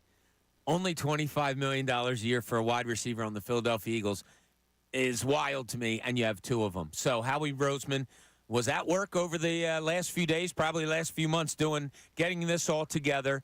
Devonta Smith does sign a contract extension. Where does that leave A.J. Brown? As Bill said earlier, you don't have to worry about that for another year. So everything's okay on the offensive side of the ball. Where does it take the draft? Maybe we'll take a look into that if this affects anything moving forward. Sixers, playoffs, Flyers, hopeful, Phillies. Let's talk about them a little bit. Bats are still a little bit silent. Is there any reason for concern? Bill Colarulo joins us for the whole show today. Bob Cooney, middays, 97.5 The Fanatic. Fanatic Sports Update. Devonta Smith signs an extension. I'm Ray Dunn. This update is brought to you by Summit Racing Equipment. Revive your ride at Summit Racing.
97.5 The Fanatic's signing bonus. That's right. Now's your chance to win that $1,000. All you have to do is text the word BLISS. BLISS, BLISS. Text that to 45911. Or you can enter it on the Fanatic app or at 975thefanatic.com. One winner will be selected at random and win $1,000 in this company-wide contest. Winners will get a phone call from Beasley, so be sure to answer your phone. Complete rules at 975thefanatic.com. 97.5 The Fanatic signing bonus is presented by Rand Spear, the accident lawyer. Demand Rand for justice. Please never text and drive. BLISS, BLISS, to 45911. Good luck. This is Philadelphia's sports station for breaking news. Now, more with Bob Cooney, 97.5 The Fanatic and 97.5thefanatic.com. Welcome back to this noon hour. Midday shows. We have Bill Colarulo joining us for the remainder of the show. And Eagles news has happened today as they extend for 3 years Devonta Smith, keeping him here as an Eagle until 2028. So good news there. We, of course, are talking a lot about the 76ers as their playoff fate was kind of decided yesterday, or their playoff adventure, as they will host the play-in game on Wednesday night against the Miami Heat. The winner of that is the 7th seed and plays the New York Knicks in the first round. The loser of that plays the winner of the 9-10 game. Whoever wins that becomes the 8th seed, and they will face the Boston Celtics. All right, I don't know if the two of you have looked yet, so I'll ask you a question. What do you think the line is on Wednesday night for the Sixers-Miami Heat game? Ooh, I haven't looked yet. At home, 76ers, we're assuming Joel Embiid's going to be healthy. Nick Nurse said that after the game. Yeah, I think he's a full go. Maybe you can get some info from Daryl Morey tomorrow. Oh, 10:05, Daryl Morey joining the show tomorrow. Yes. I'm going to say the Sixers are favored by 5.5. Ray, what say you? 6.5. Oh, 4.5. Wow. Yeah. 4.5. I just had a buddy text me and say, that line scares me a little bit. I don't like No, that. I don't like to hear that. It seemed about fair to me. Sixers are playing really good basketball of late. Bill brought up that without Joel Embiid playing yesterday, and we talked about it a little bit, does that concern you? Do you have more concern than you had a week ago about Joel Embiid moving forward? I would say, if I were to put this out there to you guys, would you agree with me or not? That I would have been surprised if from the time he came back until whenever this Sixers season ends, that there wasn't a tweak of some kind. Are you guys kind of there with, like, that was kind of expected by me. You never want to look for injury, but I wasn't surprised. I wasn't worried at all. He ran to the locker room, ran back, played the rest of the game, second half played, and so forth. But, Bill, I'll ask you again, does your level of concern go up because of what happened on Friday night? It doesn't go up because, like I said earlier, my concern is always up with Joel Embiid. I'm just always so nervous that if he goes down, even if he's just not 100%, the chance of this team going on a run disappears. They need Joel Embiid, and he's looked so good. I did almost have a heart attack on Friday night. I was freaking out because it didn't look good. I know you said you expected some sort of tweak, but when you're dealing with a knee and you just had surgery, any tweak, I start to freak out. Maybe I overreact, but I was nervous. I know Ray was nervous. Oh, 100% I was nervous. Yeah. You weren't there on Friday, were you? No, I wasn't there. No, I was watching with a friend, and he just tapped me, yo, because I looked down at the phone for half a second. And sure enough, I look up, there's Embiid out of the locker room. I'm like, no, please. And it's nothing to me of like the actual play, what it does for me. It's just the feeling of watching him go into the locker room and just, you start to become a little scarred by the experiences you've had in the past. And it's one of those like, oh, no, don't do this to me right now. And that time of year, too, where they're playing a game that means something, where, he's looked good, and it's like I'm feeling really good about this team, and I have the half a second of, oh, I can't have anything nice, can I?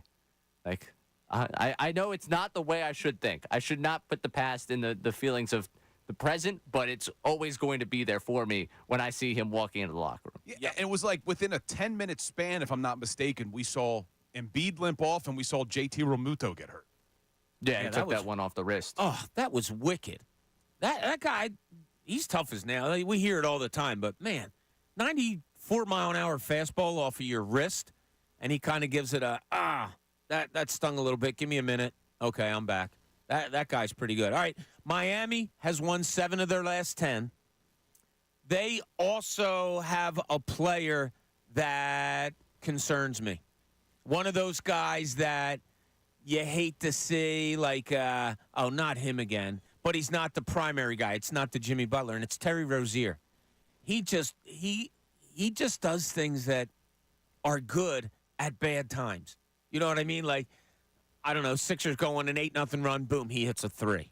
Or he's just a guy that seems to always be there for them, for the Miami Heat. And he concerns me. Obviously, Jimmy Butler, that's going to be a concern for anybody. Bam Adebayo's had a great year, an all-star year, but he's the kind of guy that Joel Embiid owns. You said that last week, that Joel does own Adebayo, and that's a good thing now, which is, you look at Boston, and the concern is always, well, Al Horford usually has Embiid's number. The rest of the teams in the Eastern Conference, I mean, who else would you say Joel has tough matchup with? Really, I don't think outside of Boston, Joel should be able to do the things Joel does. Yeah, I agree with you. And it's weird. It's funny you brought up the Al Horford thing. What the hell does Al Horford have that really disrupts Joel Embiid? I don't know, but there's something there. It's like Chris Terrian going back in the day, defenseman for the Flyers. For some reason, always played well against Jaromir Jagr. Yeah, Bundy always had Jagger's number. You're right. Like, why? You never knew because for all Chris Terrian was, he wasn't on the level of a Jaromir Jagr. But whenever that matchup came about, it always seemed like it was Chris Terrian who won the one-on-one battles. But I don't know what it is about Horford. I do think that the biggest difference in a Sixers-Knicks series, and you could probably say this about any series, but I think the biggest difference and the reason why I have more confidence that the Sixers would win against the Knicks has to be anybody that they can try to throw at Joel Embiid. But they do scare me. The Sixers are probably going to get the first-round matchup, Bill, that I wanted least. Same. I talked about this at length yesterday before the Sixers game. I was on the air here saying, out of all of the teams in the Eastern Conference, outside of Boston, the team that I wanted to see last would have been the New York Knicks, just because they do play really good defense. They do have Jalen Brunson, who's playing better than I ever could have imagined. I thought he was a good player coming out of Villanova, but did you expect this, Bob? No, and neither did 30-plus NBA teams. He was drafted in the second round. And when the Knicks gave him the big money deal, it looked like it was a bad deal. It looks like they overpaid. Not now. It did, and I remember people saying, like, Dallas wouldn't have just let him go. Something had to be up. Yeah, here's what was up. They misvalued what he was. Yeah. They didn't scout their own player all that well to see just how good he is. That team is probably a year ahead of what I say this about teams a lot of times. I didn't think the Knicks would be like this under Thibodeau and the guys that they have playing until like next year. They seem to have skipped a little bit of a year or half a year in that they're making a playoff run. They're the 2 seed in the East. That's surprising. And I know we're trying to avoid Boston. That's the reason why a lot of us want the Sixers to be the 7th seed. These are 2 really physical teams they'll have to go through. They'll have one game against Miami, and then even though I think they could beat the Knicks, I think they should be the favorite, whether they are or not. We'll see what happens, but it will be a physical playoff series. There's no doubt about it. Yeah. New York gets chippy. They'll even guys that aren't so physical will still play chippy. Josh Hart, strong physical player. He likes to mix it up a little bit. So, you start out a series, and you could say this about any NHL, NBA, even baseball series, that you got to win 1 or 2 on the road. They have to win one of those 2 up in Madison Square Garden. Should they get past the Heat, we're not looking past that game. Yeah, they will have to. And you know what keeps throwing me off, and I forgot about this. I remembered it when they traded for him, but you mentioned earlier in the show that you talked to some people who said Buddy Hield may be the odd man out in the playoffs, and we talked about how we don't want to see that. I want to see Buddy Hield. I want to see his 3-point shooting. I forgot that he's never played in a playoff game. Is that? I don't know if I ever knew that. How about that? Buddy Hield has never been in a playoff series. Wow. So how is that three-point shot he's kind of struggled the last couple of weeks? How's that going to be when the moment gets big, when the lights get brightest? And I said to you yesterday on the Sixers pregame show something that bothered me on Friday night, and that was Sixers are shooting a foul shot. D'Anthony Melton is standing at half court, and you have that camera from the other end of the court looking down. And D'Anthony Melton has both hands on his hips, has his feet, planted, and is doing the, twist of the back over and over and over again. I know I read way too much into things, but, that's what the job entails. That concerned me a little bit. There must be stiffness. There must be something going on there. And then sure enough, he's held out again yesterday. That warrants keeping an eye on. And if he's not there, maybe the Buddy Hield thing isn't even a factor of whether he's used or not. Uncle Frank on the cell. You're on 97.5 The Fanatic. What's up, Frank? Happy Monday, squad. Spring has sprung. Yes, it has. 80 degrees today. Thibodeau has done a great job, right? I mean, he's flying under the – you don't hear a lot about it, but he's done a great job. So, all right, let's chop it up and marinate it regarding the Sixers. I know the Heat have burned us in the past. They got Jimmy and obviously a great coach. But we actually have a very good coach now ourselves, and unlike before. So I am not too concerned about it, honestly. They'll be rested. I think, Bobby, I think Batum start because he's a jack of all trades and Tobias off the bench? No? I don't think so, Uncle Frank, only because he hasn't done it in 12 years. And are you going to get the best out of him if all of a sudden you start bringing him off the bench?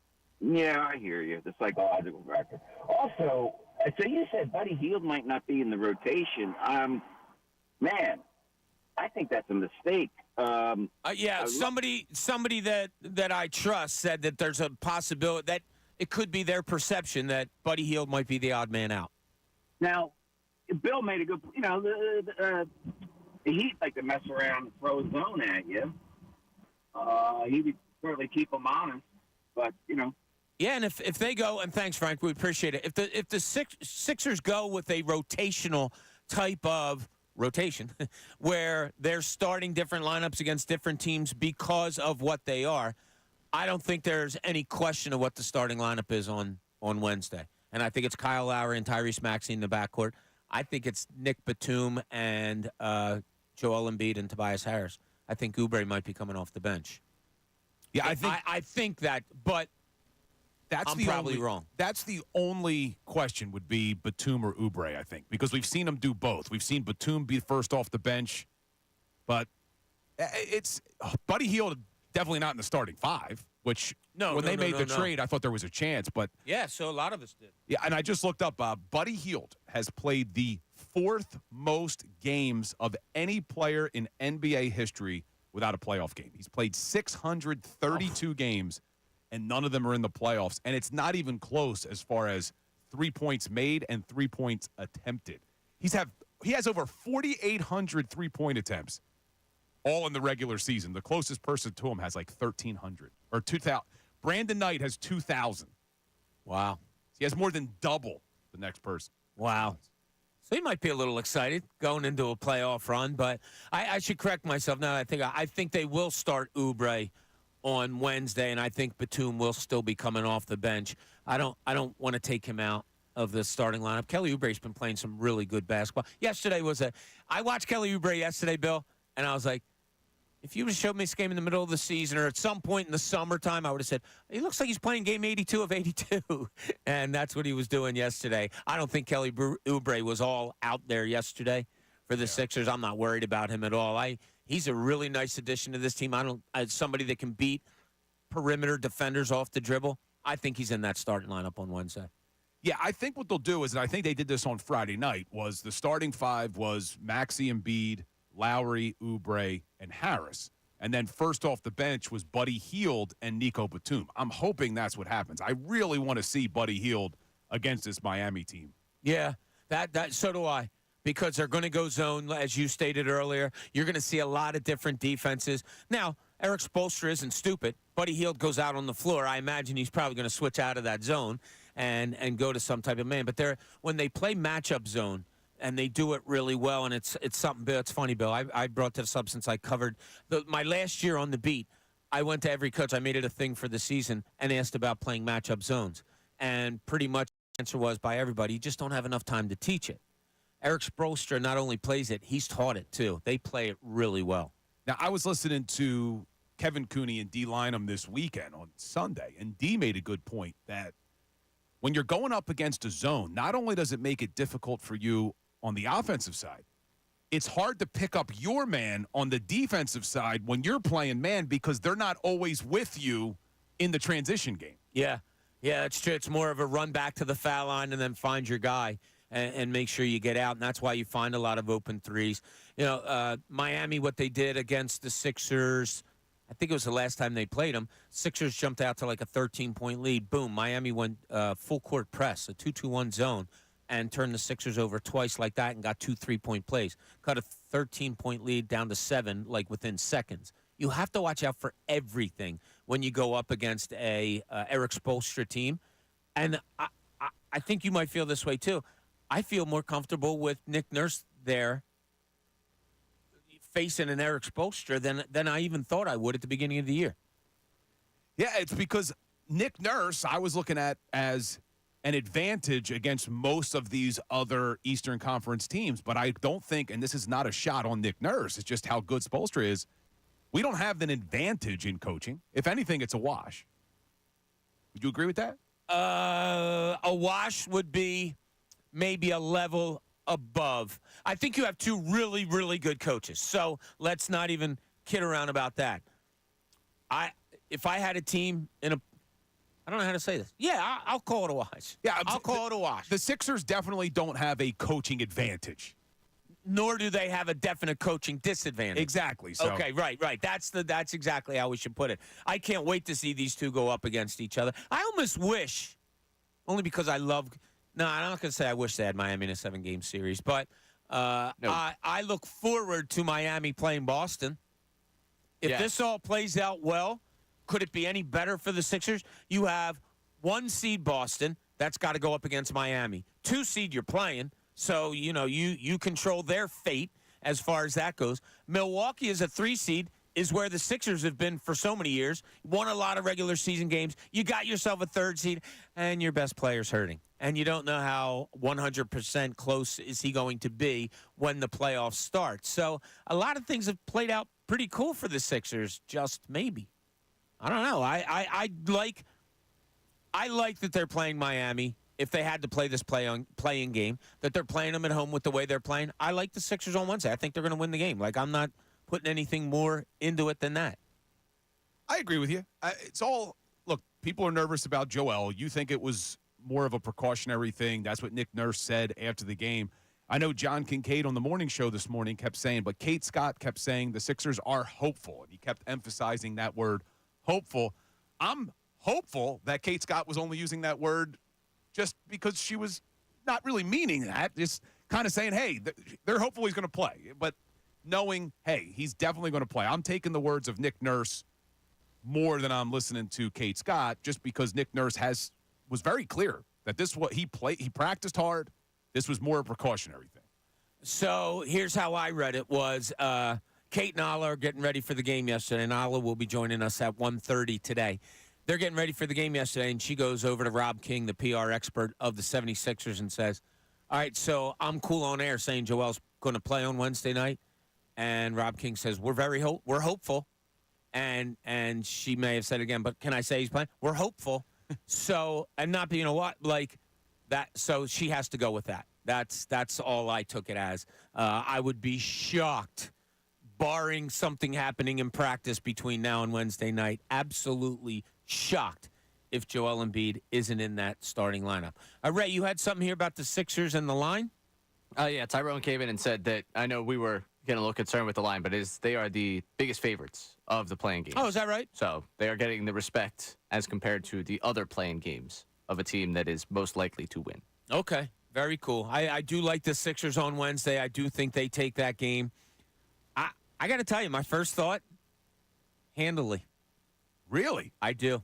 I do. I think they win that game pretty easy on Wednesday night. I think they're going to semi-roll the Miami Heat. I'm not saying that as a radio hot take or whatever. I don't. I get feelings on games, and I say it all the time. You can't help your feelings. I'm not always right. I just have a feeling that they're going to take this one pretty well. And if they do that on Wednesday, they wouldn't play again until, would it be Saturday or Saturday Sunday? or Sunday? They'll play Saturday. Definitely so Saturday. They win. They play the Knicks on Saturday. They lose. You play Friday night. And if you were to win that Sunday. Friday night game, you then play Sunday. Okay. Saturday basketball. I'm off for that. The Wells Fargo Center is going to be rocking on Wednesday, but then we'll have to wait because they would open up in Madison Square Garden on Saturday. Yeah. So it would be interesting. The schedule they gave out yesterday, while I'm railing against the NBA today, Wow. the schedule they give out, it's like, oh, yeah, these games are on Saturday, these games are on Sunday. Thanks. A lot of information here. These teams are matching up. They're playing Saturday. Saturday when? Well, I think they have to wait to see, who wins the playing games. Yeah, I understand like that part. that. It's just like, don't even tell me. So it's a half tease is what you're saying. Right, yeah. like the Here's NBA did. here's a graphic with the matchups. Time, network, TBD. All right. Well, here's another big tease, and that is that Alaa Abdel-Nabi will be joining us at 1:30 this afternoon. Tomorrow at 10:05, Daryl Morey will be calling this very station. We'll talk to Daryl Morey tomorrow at 10:05 for you. But we still have the rest of today to go, and we have Phillies, Flyers, Sixers, and Eagles all on the board there. And we had an interesting question of, would you leave the Masters? Would you leave your work to go watch your wife give birth to your child? All that and a whole lot more. Middays, Bob Cooney, joined by Bill Colarulo, 97.5 The Fanatic. Fanatic Sports Update. Smith signs an extension. I'm Ray Dunn. This update is brought to you by Discover. Discover wants everyone to feel special with live 24/7 customer service. Limitations apply. See terms at discover.com/credit card. Well, the Eagles today took care of business with one of their top wide receivers, Devonta Smith. They exercised his fifth-year option and then extended him by 3 years. It's a 3-year, $75 million extension with $51 million guaranteed. Reportedly, that according to Ian Rappaport. So the Birds taking care of more off-season business as we get closer to the NFL draft. As for the 76ers, they're going to host the Heat on Wednesday night in the NBA play-in tournament, the 7-8 game. Embiid didn't play on Sunday in the regular season finale, but is expected to play on Wednesday, according to head coach Nick Nurse. As again, the Sixers hosting the Heat at 7 o'clock at the Wells Fargo Center on Wednesday. The winner will get the New York Knicks on Saturday to open up the first round of the NBA playoffs. Alaa Abdel-Nabi will join the show at 1:30 to talk all things 76ers. The Phillies split a 4-game series with the Pirates over the weekend. They lost 9-2 on Sunday in an ugly game. They'll open up a series with the Rockies at 6:40 tonight. Aaron Nola gets the start for the Phils. And the Flyers' playoff hopes remain after this weekend. They've now won 2 in a row. They're still in it. They need a lot of help to get themselves where they need to be. One more game on the schedule for them. I'm Ray Dunn. Breaking sports news all day, every day is here. 97.5 The Fanatic and 97.5thefanatic.com. The Philadelphia 76ers finished this.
30 in the afternoon. Hope you're having a great day. Hope you had a great and safe weekend. Ray was a little bit off the rails this weekend, so if you're noticing anything, a little slow from him, you can understand why. But we have to thank. What? I heard about your performance this weekend before you even told me anything about yourself. I heard. I don't know at all where Word you're travels. coming from. I don't know where what you're talking about, and I would like to just plead the fifth on all conversations that we're having here right now. All I heard was I don't someone know. say, Okay, Ray let's keep thinks he moving. got his second win, but nah. He was 3 sheets to the wind is what I heard. But anyway, all right, we sure. want to say hi to Wawa, which is celebrating 60 years. They just gave us a nice a gift box here. Their history dates back, and Ray, I'm going to knock you out on this, to 1902. Ray said, so you remember that 1902 when the founding family took up a dairy farming and delivered milk door to door. Tasted good, didn't it, Bob? And then as time, I've delivered it, dude. I didn't just taste it. I delivered it. And as times changed, so did the business. Graham Wood opening the first store April 16th, 1964 in Folsom, Pennsylvania. So we are saluting Wawa, their 60th anniversary, over 1,000 locations. So this is very cool. We thank you, Wawa. You always make our day. I think, was it Egan who says he goes to a Wawa pretty much every day and gets something? Or Wawa's just a staple place. You need something, you go there and get it. I have a favorite sandwich at Wawa, and that is a meatball sandwich. Meatball parm sandwich is my favorite Wawa sandwich. Meatballs are delicious. Mine, hands down, is the gobbler. Gobbler's good. Gobbler. Oh, the gobbler's good. I have a tradition. Day after Thanksgiving, I make my own gobbler sandwich. Yeah. 2 pieces of Texas toast, garlic toast, and then you put on the turkey, you put on the cranberry, you put on the stuffing, and you put on the gravy on that. Oh, it's to die for. Yeah, this Thanksgiving we hosted, but I have this big Italian family. There were no leftovers, man. How's there no leftovers after Thanksgiving? Everybody. Really? Yeah, because my family can eat, boy.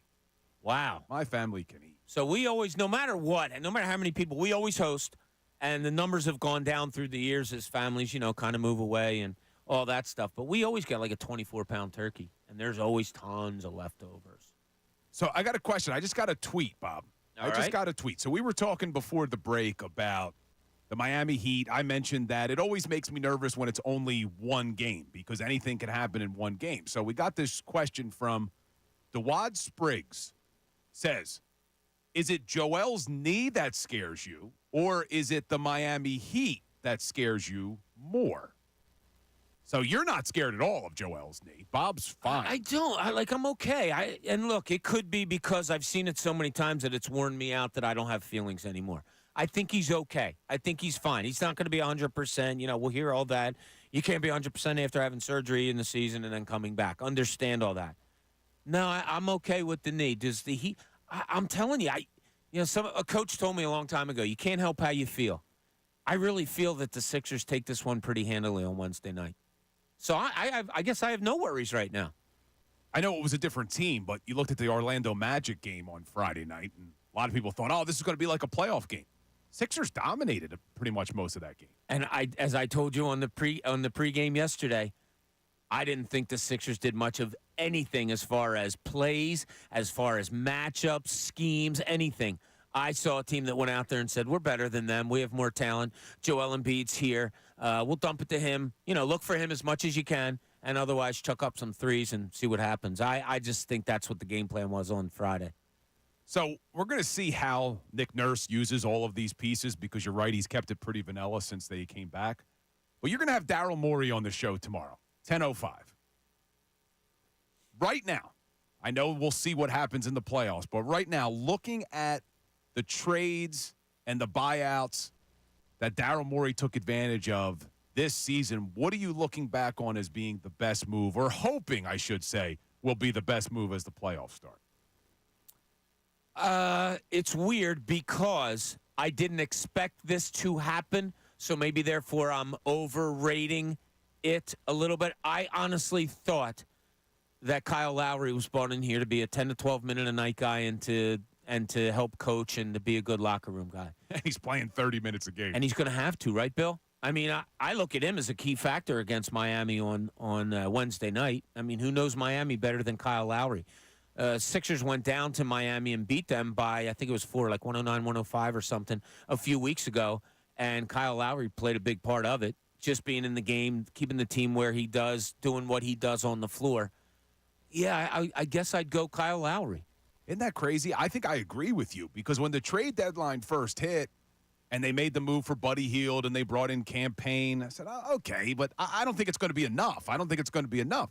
And then when they got Kyle Lowry, you're right. What he's added to this team is huge. Even yesterday, Friday night, you just see him on the sidelines, the way he talks to his teammates. He's really added to this locker room, but he's also added on the court, which turns out it could be a great move. But let's hope 30 minutes a game in the playoffs at 38 years old, we'll see how he holds up. So there's a little concern because his numbers haven't been there a little bit lately, so you're wondering. But all he needs to do is hit open shots, be that general on the floor. He doesn't handle the ball all that much, which kind of surprises me. Tyrese Maxey is your number one ball handler. And look, I know exactly what Tyrese Maxey is, but I'm surprised that it's not Kyle Lowry bringing the ball up and then going to Embiid or Maxey and then running the offense through that. They started off with Maxey because they like that two-man game with Joel Embiid and all that. And then when Embiid's not playing, well, he's your number one scorer, so they're giving him the ball anyway. Just reminded here that the Boston Marathon is being run today. That starts at I know the game starts at 11 in the morning. I'm not sure exactly when the Boston Marathon. I think I have a cousin running in the Boston Marathon today. Is that and bless you? Is there a side sporting event that you would love to go see? Now, I'll never forget when you had the tragedy of the Boston Marathon.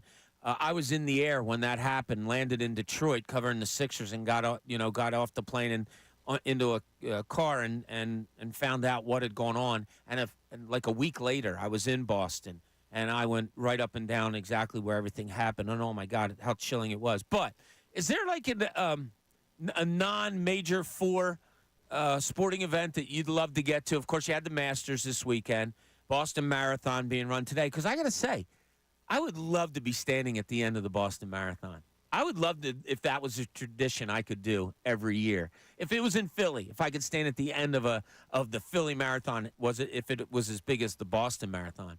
Do you have any side thing that you'd love to go to? I'd have to think about it. A few years ago, maybe going back more than a few years ago, the NCAA Frozen Four was here at the Wells Fargo Shane Center. Gostisbehere was and in I it? went to the championship game. Oh, and did you really? That was awesome, man. It was Gostisbehere won the national title that year. Yeah. I think he had 6 goals or something in the championship game from defense. He was really good. But that was a cool thing to see because I never thought I would see a Frozen Four championship before. But I have to think about a side sporting event that I'd want to go. You have one, Ray? Yeah, I'd actually want to go see the Tour de France. Oh, really? Yeah. Well, you're in France. That's cool. Yeah, that's kind of it would be cool just to experience it. I feel like I would get swept up in the actual event. It's not that I'm sitting down every year and I'm locked in. I'm like, oh, I've got my upset, my little underdog, I think who's going to win. No, it's more that I think I get swept up in just the event of it. And I think it'd be cool to be out there to go see it. That's a pretty good one. Thank you. Yeah, we were talking this weekend about Ed Barkowitz and I one time. We did Daily News Live, and the women's national championship was at the Wells Fargo Center. So we said, let's just head down to the court, see what we can do. We wound up sitting behind the ESPN crew in 2 empty seats. We have no idea why nobody sat there. Right behind the ESPN crew calling the game for the whole game. Never, and it was great. It was Connecticut, Tennessee at the time. So that was a lot of fun. I'm trying to, the Masters is a bucket list thing, but that's an obvious answer. Yeah, I don't know. Well, I don't know. I got a question for you that you can answer after the break. So Tobias Harris has obviously been a polarizing figure over the last few years because of his max contract, and a lot of people are excited that he'll be a free agent this offseason, and Sixers will get out from under that deal. My question to you is, what would Tobias Harris have to do during this playoff run for fans to want him back next year? That's good. I'll answer for the fans when we get back, and I'll answer for myself when we get back. Real good question going into a break. 610-632-0975. We'll put it out there. Can Tobias Harris do anything for you during this playoff run that would make you say, you know what? That's not bad to bring him back. And for how much? What would you pay him? This is Midday Shows. Bill Colarulo joining us today. Bob Cooney, 97.5 The Fanatic. Next up for the 76ers.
Here, middays, Bill Colarulo joining us for the show today. Tomorrow, 1:30 today, Alaa Abdelnaby will be joining us. Talks all things Sixers. Tomorrow at 10:05, right after we begin the show. He wanted to come on at 10 o'clock right away. I said, no, sorry, you got to wait for about 5 minutes because we got to introduce the show and stuff like that. Sixers President of Basketball Operations, Daryl Morey, will be joining the show at 10:05 tomorrow. 12 o'clock hour, it's brought to you by Service First Heating and Air Conditioning. Get 0% financing for 72 months and a $500 rebate when you purchase a complete heating and cooling system from Service First. Learn more at servicefirst.hvac.com. Great question posed by Bill before we went to the break. And his question was, what would it take from Tobias Harris to convince fans to say, you know what, the team should bring him back? Now, I'll throw the number out there, Bill, okay? Yep. I'll throw out $30 million for 3 years. But what would he have to do to earn that? Exactly. So that's already on the table. That is the contract. $30 million, 3 years. It's not a bad deal, whatever. What would he have to do, in your eyes, during this playoff series in order to come back to the 76ers? So I'll pose your question to you. Well, I got a tweet already on this. So Bradley Ryder says to me, he would have to average 30 points, 10 rebounds, and 5 assists for him to want him back. I think that's a little much. Yeah. Averaging 30 and 10. But for me, I don't even know if it's – I asked the question, but I don't even know if it's statistical for me. It's got to pass the eye test. He's got to defense. He has to look aggressive. He's got to make his shots when they're available for him. He's got to facilitate properly. So I don't even know if it's going to be – I'm going to look at the stats.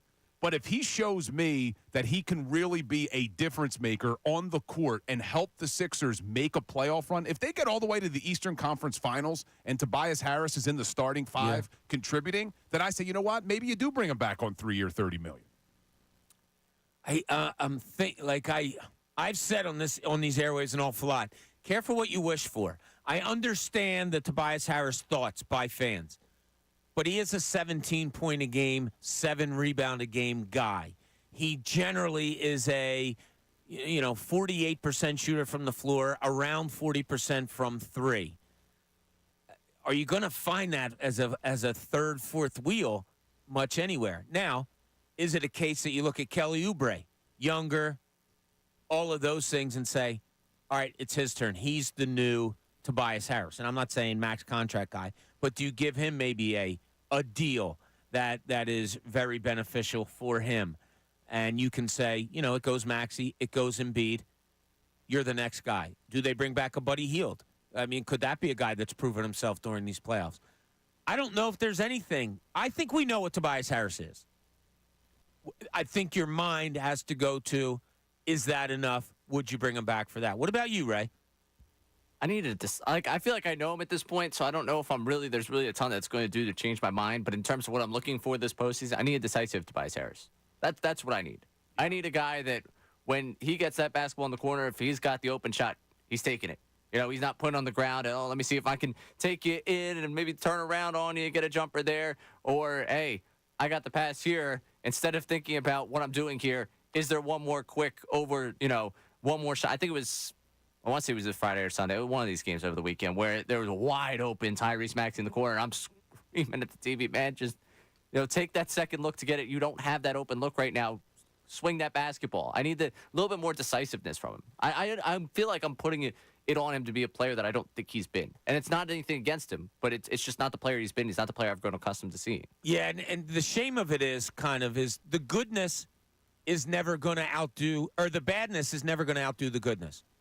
And what I mean by that is he could make 3 15-footers in a row in his mid-range game, or he could bang a couple of threes. But if he goes down and goes up for a dunk or layup and gets his shot blocked again, fans are going to be like, what? That'll outweigh. He just made 3 15-footers. He just made a couple of threes. The bad of Tobias Harris, and I'm not saying there's more bad than good because there isn't, but the bad is always going to outweigh the good in fans' eyes, I think.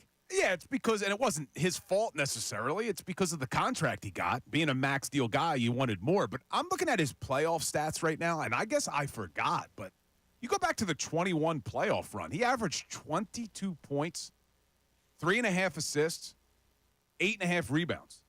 That's not bad. That's not a bad stat line at all for the playoffs. No, absolutely not. But then last year, he only averaged 15 points a game, but still had over 7 rebounds.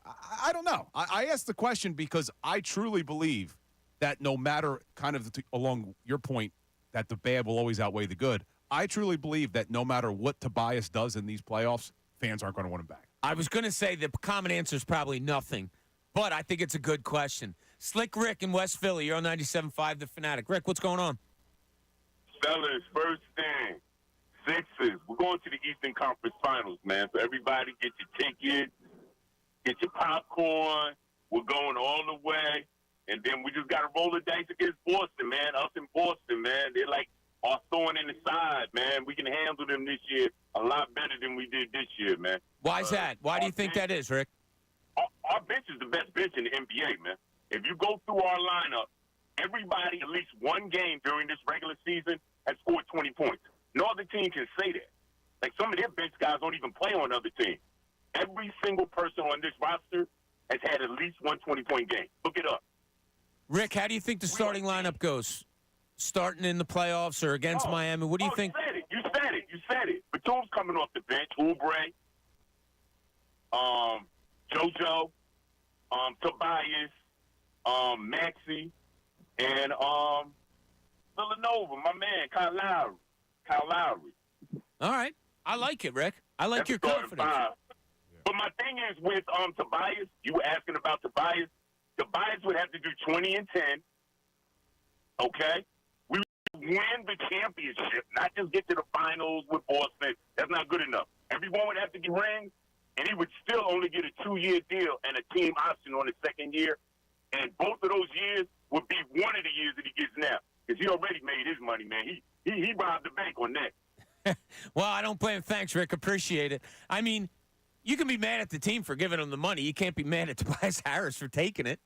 What's he supposed to do? No, I'm good. I don't need a max contract. Come on, guys. Let's not outdo things here. So, like Rick's answer, 20 and 10, get and win the championship. So basically, there's nothing he could do that would warrant you wanting him back. But I'll tell you, even though there's probably nothing that Tobias could do for fans to want him back, we're going to need Tobias to go on a run. Oh, no, you're absolutely need. Even to just get to the Eastern Conference Finals, Tobias Harris has to play to his capabilities. Not saying he needs to play like a max deal guy. He just needs to play the best version of Tobias Harris. That's the only way they get to the Eastern Conference Final. Yeah, he cannot have games where you don't notice him. That like real simple. He can't. He can't. Like yesterday, you noticed him. He got the ball. He backed down. He hit 15-footers. He was really good yesterday. No reason that can't happen when Joel Embiid comes back when playoff games start to be played. All right, when we get back, don't forget, Alaa Abdelnaby will be joining us at 1:30 to talk some more Sixers. I also wanted to bring up a question to Bill concerning the 76ers and where you were at the beginning of the season and where you are now as far as this team goes. This is Middays. Bob Cooney, 97.5 The Fanatic.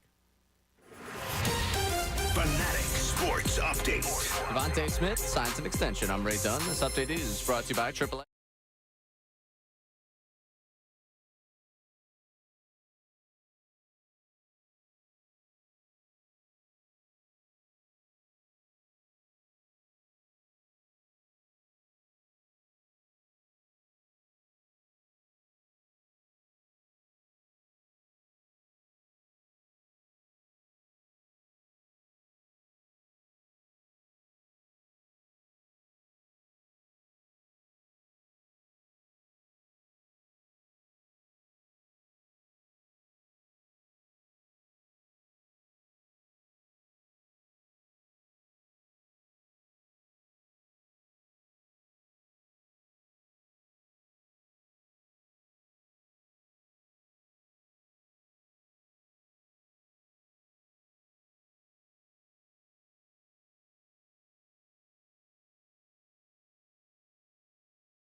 Group Station, broadcasting live from the Comcast Business Studios, powering possibilities.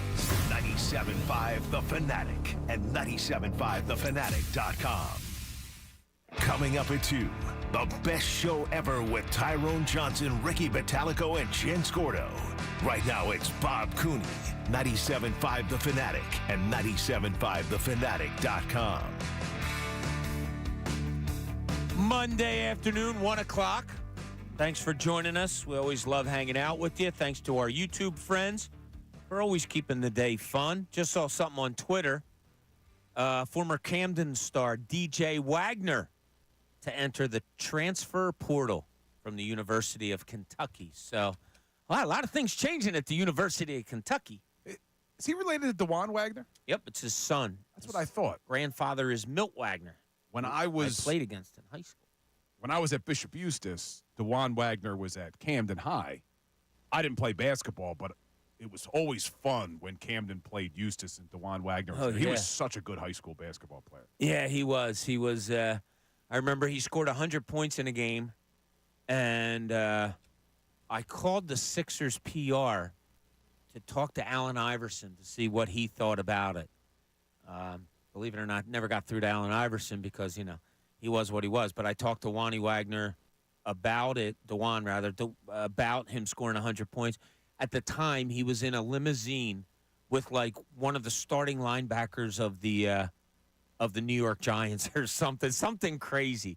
It was a crazy story. And I think at that time, even as a senior in high school, when I called it, we brought up William Wesley earlier. I think I had to go through Wes, who is now the president of the New York Knicks. I think I had to go through him to talk to DeJuan Wagner about just crazy stuff. But, so DJ Wagner's decided to enter the transfer portal. I've never talked to you about this, Bill, but let me ask you while we're on it real quick.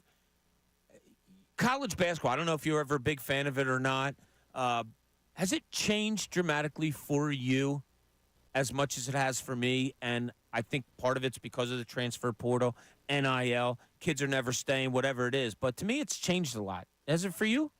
So I've honestly have never been that into college basketball. It's just not something that I ever really got into. I watch college football, and there's a similar effect there as well now with the NIL deals. And I think it's a lot of the reason why Nick Saban decided to hang him up. I don't think he wanted to deal with this new wave of college football with the NILs and the transfer portals.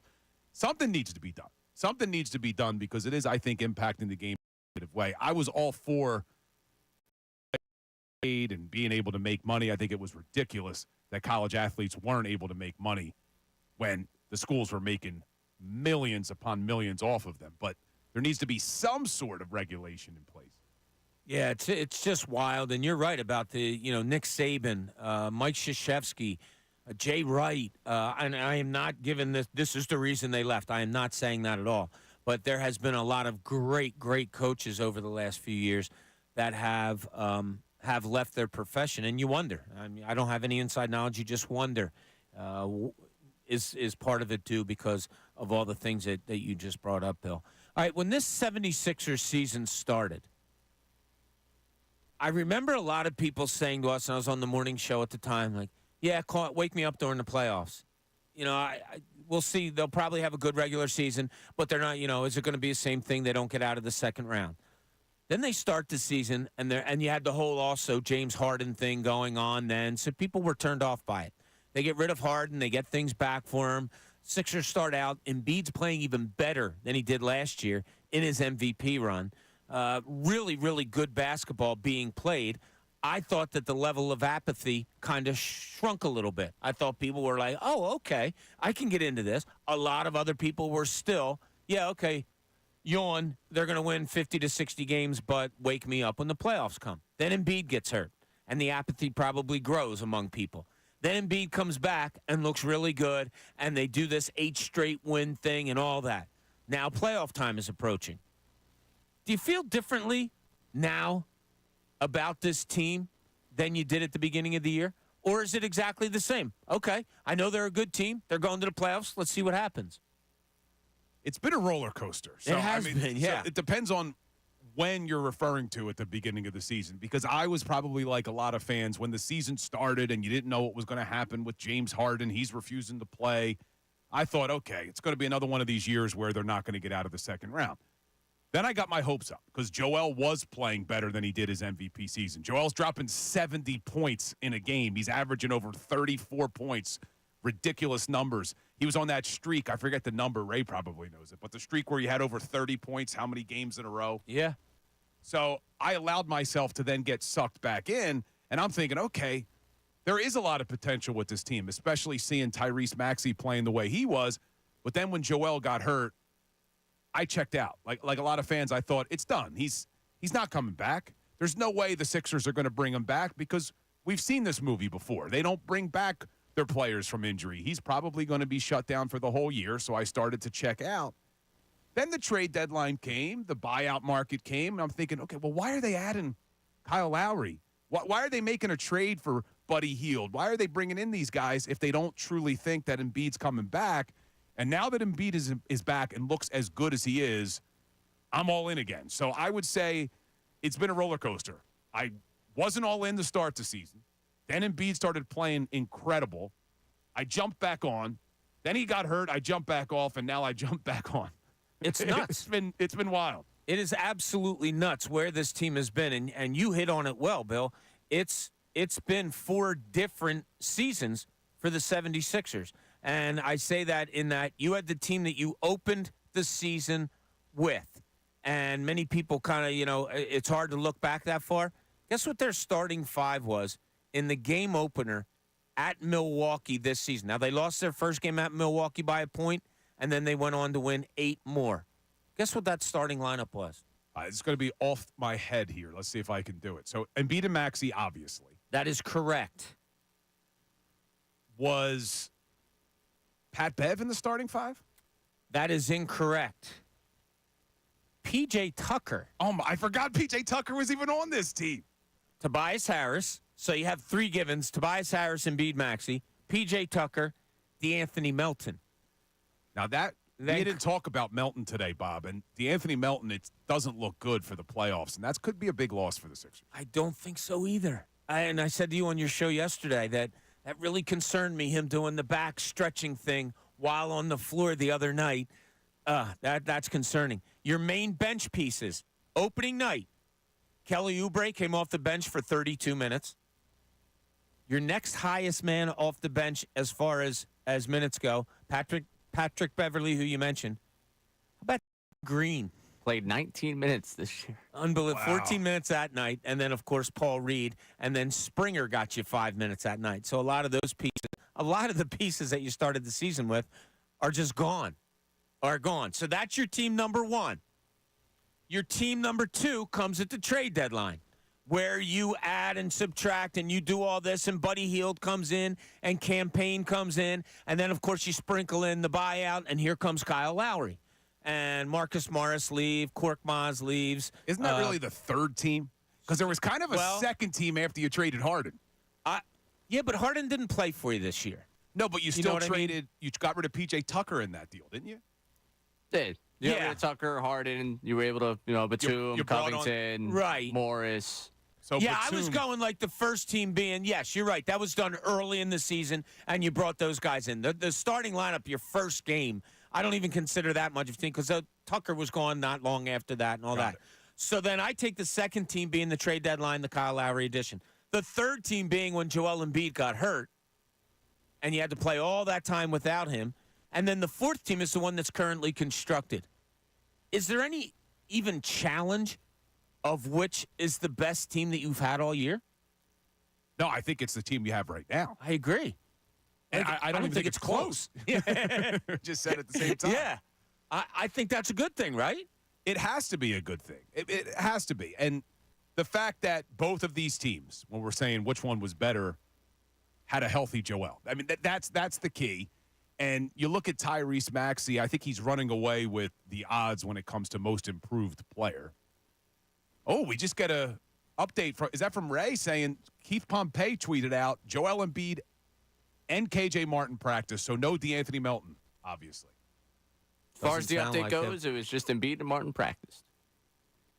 Yeah, that DeAnthony Melton thing doesn't look good. It's a shame because I didn't think he was going to come back. We talked about it before. And then he does, and you're thinking, oh, wow, look at that. I didn't think you could count on him or Covington moving forward. And then Melton gets back. But, yeah, it's weird. That little thing the other night, it really popped in my head. It was so innocuous. It was such a nothing thing that probably many people didn't notice it. But I felt it enough to bring up to you yesterday. And when we started the show this morning, Ray played the clip of Nick Nurse talking about Joel Embiid and the reason we shouldn't be nervous about the knee injury, but he wasn't as positive, Nick Nurse, when it came to DeAnthony Melton. It didn't sound like he thought there was a chance Melton could come back anytime soon. Did he address that on the clip we played this morning? Ray, do you know? Well, we can listen to it. Let's just. I don't know that in the clip you played. Okay. I don't know if it had Melton, but I think he went into Melton later on. Okay, yeah, Ray's going to look for it to see what he did have to say there. But, if you're looking for some goodness, I mean, look at this team compared to the other teams, that you put out there this year. You're right, not even close. Plus, look how good Kelly Oubre's playing right now. Probably his best basketball of the season over the last 20 games. Joel Embiid looks good.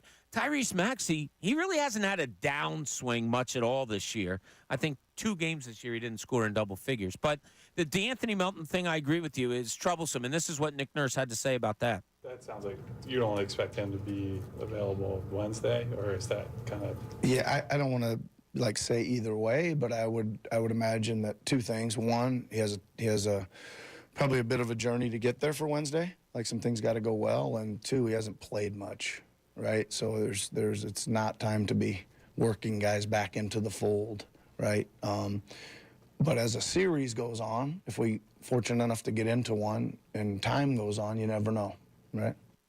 The telltale thing there is he hasn't played a lot leading up to this point. You can't look to get him in shape during a playoff. Nah, like you said, too, it was unfortunate because he misses all that time. Then he comes back. What did he play? One or 2 games, and then he missed more time. Then he comes back again, and now he's out again. So I'm concerned not only for the playoff run. I mean, this could be something that lingers for the rest of his career. Yeah, I forget how they describe the injury. Spine was in there. Spinal something was in there. So it's not like back spasms. It's not like a pulled muscle. There seems to be something serious going on in there. That's tough. That's a shame. It's a shame for him. It's a shame for the team. He played 5 minutes on Friday night, and like I said, in that little bit that I saw, it made me out loud say, that's not good. And it was, like I said, very innocuous. They didn't pull him from the game. Nothing like that. It was just something that I noticed, and it's a shame for him. So your bench is probably going to consist of Nick Batum, who came off the bench. Look, if you want to look as close as you can to what the Sixers may be putting out there in the playoffs, you have to just go back to Friday night because they had everybody healthy, including Joel Embiid, and your starting lineup was Harris, Embiid, Lowry, Maxey, Oubre. Then you got 30 minutes off the bench from Batum. You got your 15 from Reed, which is fine. Embiid goes 32. You get 15, 16 from Reed. That's what you're going to get. Buddy Hield got you 14 minutes. Then it went to Campaign getting you 7. And after that, it was really Melton got you 5. That's probably so. It looks like your rotation come playoff time will be just that: Batum, Reed, Buddy Hield, with a sprinkling of Campaign. Yeah, as exciting as Ricky Council was at times this season, I don't think he's going to get a lot of playing time in the playoffs. No, they just signed him to a contract, so I don't think he was eligible even. He wouldn't have been eligible. He wouldn't have been, right, with the 2-way contract, not eligible to be even in the playoffs. But now that he signed his contract the other day, he is eligible. I think if we're going to look at it honestly, that he might be one of those specialty pieces. I don't know. You're looking for a steal, late in the game when or at the end of a quarter or half or something. All right, get Maxey out of there because he's got 2 fouls. Something just situational like that. Mo Bamba. If you're playing defense at the end of a quarter, at the end of a game, whatever, and the other team's looking to get a 2, I don't mind him being a rim protector in there. That guy he can block shots. So he might be a guy that's a specialist for you also. But I think it might be pretty well set that what your starting lineup was on Friday is going to be your playoff one. And I'm okay with it. I'm definitely okay with it, and I do want to see Buddy Hield get minutes in the teens. And if he can shoot from three at 40% with Joel on the court, I'll take that every day. Yeah, and Buddy Hield just seems to have an energy also. If you really watch him, like the guy doesn't put his – when he's in the game, he's in the game. You know, he's running around. He's looking for things. There was a couple trailers like this is because I'm an idiot. I'm standing up in front of the TV yesterday, and the Sixers get a steal, and they're going down the floor. And I'm like, Hield, coming behind you. And I don't know, I think it was Tobias Harris threw it out to a wing, and Buddy Hield was like standing there with his arms up, give me the ball, and they never saw him. You know, no big deal, but I think if they look for him a little bit more, once they get used to him trailing and getting to spots a little bit more, maybe, just maybe, he gets better as the playoffs move along. Because I don't know, need or want with Buddy Hield. Do you need him if you're the Sixers, or do you want him to be what we're hoping to be? I really think it's a need. I do. I really think that you need him to be that three-point shooter. If he's not the one hitting the threes, I guess we're relying on Maxey and Oubre. And I guess Batum can hit a three here and there when you need it. Yeah, and you're hoping Kyle Lowry is getting his legs back enough that he's consistent. Because when I spoke to Nurse right after they got Lowry, and he said, like, look, I'm looking for him to get I think he's going to get his legs. I think, you know, and if you look, and this is what he said, if you look at last year's playoffs, he shot really well for Miami in the playoffs. He was, you know, like healthy, ready to go. I think that's what he led, the way Nick Nurse was looking at Kyle Lowry moving forward. But I agree with you. I think it's a need. I think you need Buddy Hield to hit open shots. Like, I think that'll help open things up even more. I think, you know, it'll make things easier for Joel Embiid.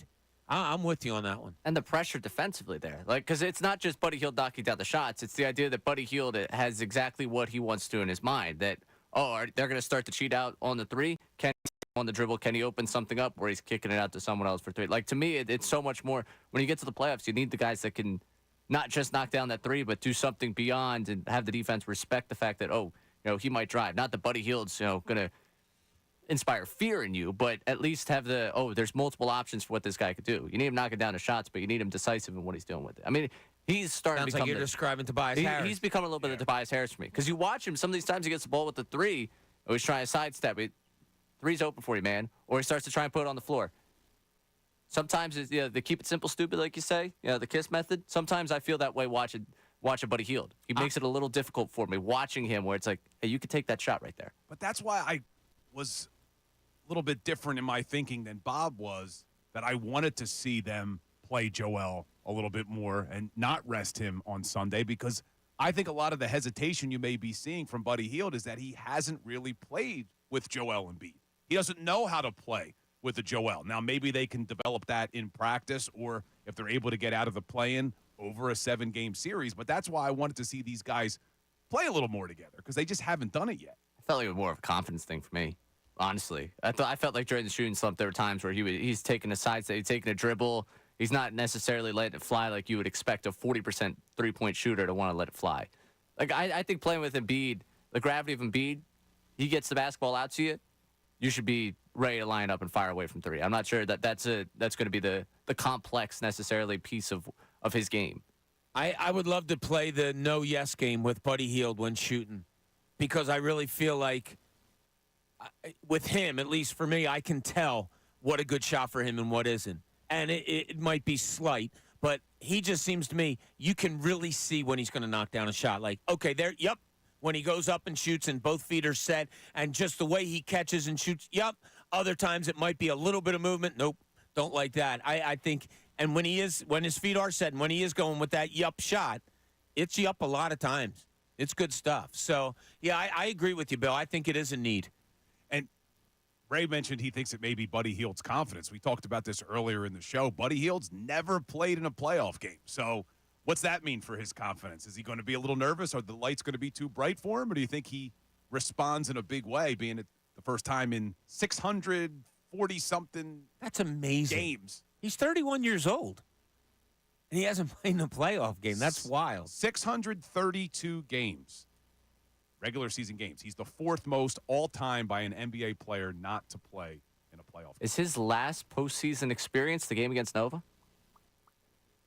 Yeah, that didn't go well. You may be right. That's the last game he played. That was Did he poop the postseason. bed in that game? I mean, the entire Oklahoma team. Yeah, they did, but yeah, I mean, he was the driving force. yeah. He's played over 18,000 minutes in his career, and none of them have been in the playoffs. I think a guess that we have at 130.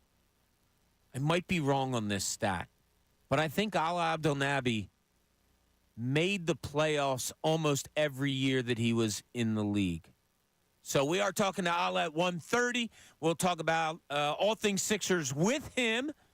And if you have anything to say about that, 610-632-0975 after we get done with Alaa. And we'll close it up at 2 o'clock today before the best show ever, as Tyrone, Ricky, and Jen are all ready to rock and roll. And so are we for the last couple segments of the midday show. Bob Cooney along with Bill Colarulo here at 97.5 The Fanatic.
Welcome back. Hope you're having a great Monday afternoon now as it's 1:30 as we get ready to approach playoff basketball with your playing game on Wednesday night as the Sixers host the Miami Heat.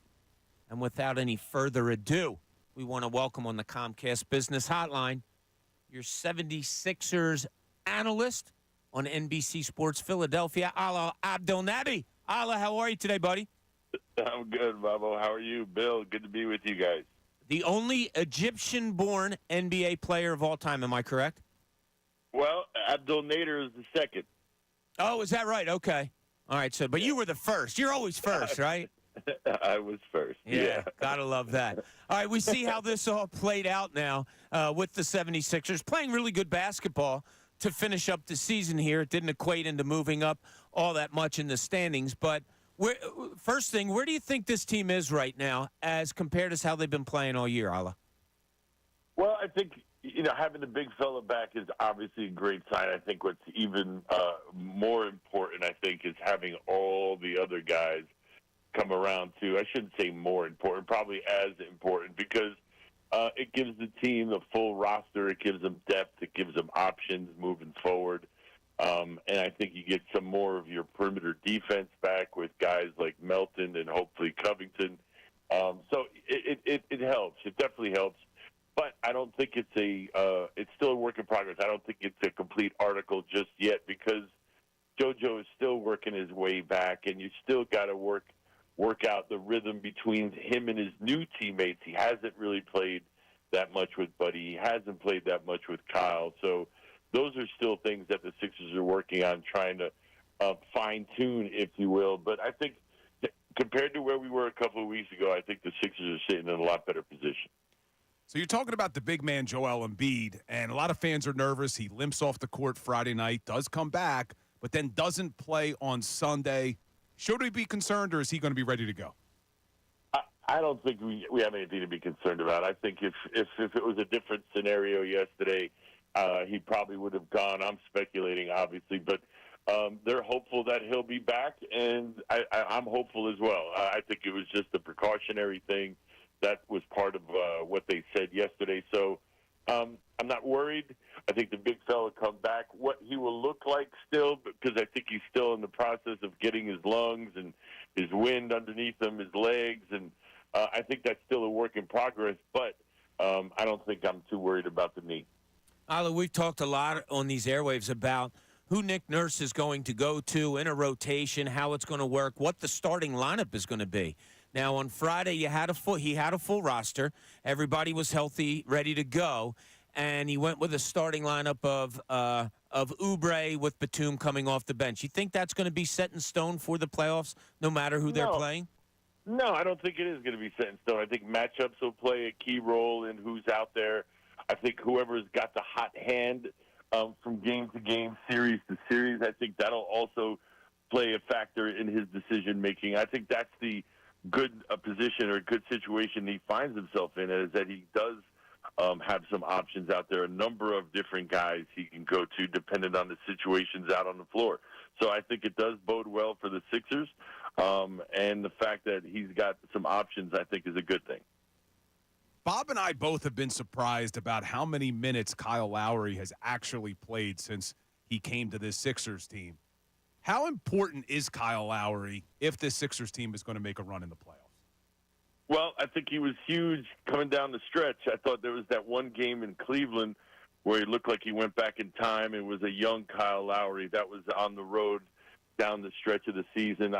I'm reminded of the game in Miami, fourth quarter, where the Sixers, with about 8 minutes left to go, just could not bring the ball up the floor, seemed to be throwing it all over the place. And I even said on the air, you're expecting Kyle to come in, and he comes in, and then the Sixers go on this incredible run and just finish off the game with Kyle in there. They bring the ball up the floor. They're running great offense.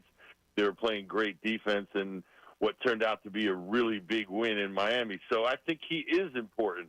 I don't know if he's going to be logging 30 minutes a night, but with the way the playoff is set up, where you've got more than sometimes one game in between, sometimes a couple of games in between, a couple of days, I should say, in between games. that is good for guys like Kyle, where it gives him a little bit more time to rest. So I don't know if he'll play a lot, but I think whatever he does play as far as minutes are concerned will be important minutes. For some reason, and we're talking to Alaa Abdelnaby on the Comcast Business Hotline, for some reason, I feel real comfortable about Wednesday night's game. You can't help how you feel, Coach once told me, and I do. I just feel real comfortable with the Sixers pretty much fully healthy against this Miami Heat team. How does the matchup play out to you? Is it, the scary Jimmy Butler, Eric Spoelstra thing, or do you feel differently about that? Well, I think there's going to be two keys that I'm going to be looking for, and one of them is you've got to match their energy. And two, you've got to limit their wide-open looks. They're going to try to break you down, especially in our building, try to break you down, drive, and kick. We're going to have to be able to get out to shooters. They've got good shooters. They space the floor well. So if we could match their energy, the loose balls, the rebounds, the stuff out on the floor, if we can match that and then be able to get to shooters, I think we got a really, really good chance of winning this game. Obviously, Joel Embiid, Tyrese Maxey are your big two. But if you're looking at the other players on this Sixers team, who needs to be that X factor for them to really make a run? Would really love to see Tobias, would really love to see Kelly, and both of them in attack mode, on the move. They both, I think Kelly has done it all season long, Tobias at times, where they give the Sixers an added dimension that other guys on the team don't bring, that slashing, that attacking, that confrontation at the rim. Those can be momentum plays that help your Sixers in the portions of games or in certain parts of games. And so I look for those guys to contribute. I think both of them can be huge, and I'm hoping that they'll be huge. Now, let's go to Thursday morning. Sixers have taken care of business. They've beaten the Miami Heat. Last week, Alaa, we were talking about possible matchups in the playoffs for the Sixers, and we were grading them as far as concern and not concern. My biggest concern, we weren't counting the Celtics, was the New York Knicks. I don't know why I feel that way. I have a feeling. But Jalen Brunson, left-handed point guards always concern me. The New York Knicks, with the way they play, are a big concern of mine. Where do you stand on a Sixers-Knicks matchup? Yeah, they've played well against us all season long, haven't they, Bobo? And I think that's the concern we have coming into this, whether it's in their building and our building. Yeah, we got them one time, but I thought we kind of caught them off guard later on, 2 days later in the Garden. I thought the Knicks responded like you expected them to. Yeah, they're a team that worries me. They don't worry me as much without Julius Randle, but there's still definitely a concern and somebody you've got to respect and make sure you're playing your best basketball. You want to start off the playoffs with a momentum on your side by playing well. You don't want to be dragged out into a 7-game series with the Knicks, being tired if you're fortunate enough to win that series, dragging going into the second round. So you want to be able to go in there and play well. But the Knicks are going to give you a heck of a challenge if ultimately that's who we play. Buddy Hield's a guy Daryl Morey brought in at the trade deadline. Can't believe he's played over 630 games in his career and never been in the playoffs. Do you expect him to be a big part of this rotation going forward? I expect him to spread the floor. Yeah, I do. I expect him to help Joel Embiid and Tyrese Maxey and Tobias and Kelly to be able to play with a little bit more space, because you got to get out to Buddy. You can't leave. Even if you're on him, he's still a threat to shoot the basketball. So I'm really looking forward to seeing what that dynamic looks like with him out on the floor alongside Joel, especially down the stretch. If it's fourth quarters, see what transpires with those two guys out on the floor together. Well, I know you had some phone trouble yesterday and all of that, so I'm glad you got that all taken care of. The trials and tribulations of Alaa Abdelnaby. We'll do that another day. But thanks so much for joining us, and I'll see you down there on Wednesday night. Bill, Bobo, thanks so much. Appreciate you guys having me on. All right, buddy. Thanks. The great Alaa Abdelnaby. One of the funnest guys I've had the pleasure of being around an awful lot in my life. Just a nice, good, fun dude. And does a great job, too. He does. I mean, he calls it like he sees it, and that's all you ever want from an analyst, is to let you know what they see. But I was going back here. I want to remind you, it is a Fanatic Monday. Fanatic Mondays are presented by Pierce Phelps Bryant Heating and Air Conditioning Contractors. Visit nopaybryant.com for flexible spending options on a new heating and cooling system. So I was looking back at the last Sixers-Miami game. All right, wonky. It was, towards the end of the season. Sixers win it, 109-105. What Alaa was talking about was what I kind of brought up earlier when Miami went to that press and the Sixers couldn't get the ball at the floor. They bring in Kyle Lowry. They go on a 15-3 run to end the game, to win the game 109-105. They didn't have Tobias Harris that night, and it was Joel Embiid's second game back. Embiid went for 29 points. Tyrese Maxey went for 37. Oubre had 18.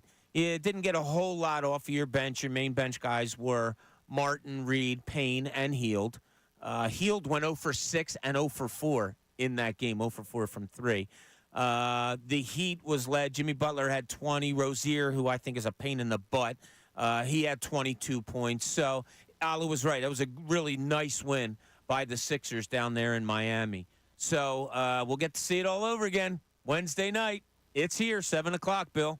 It'll be exciting, but my favorite thing about that interview just now was he started off just talking about Joel Embiid and playing with these new pieces.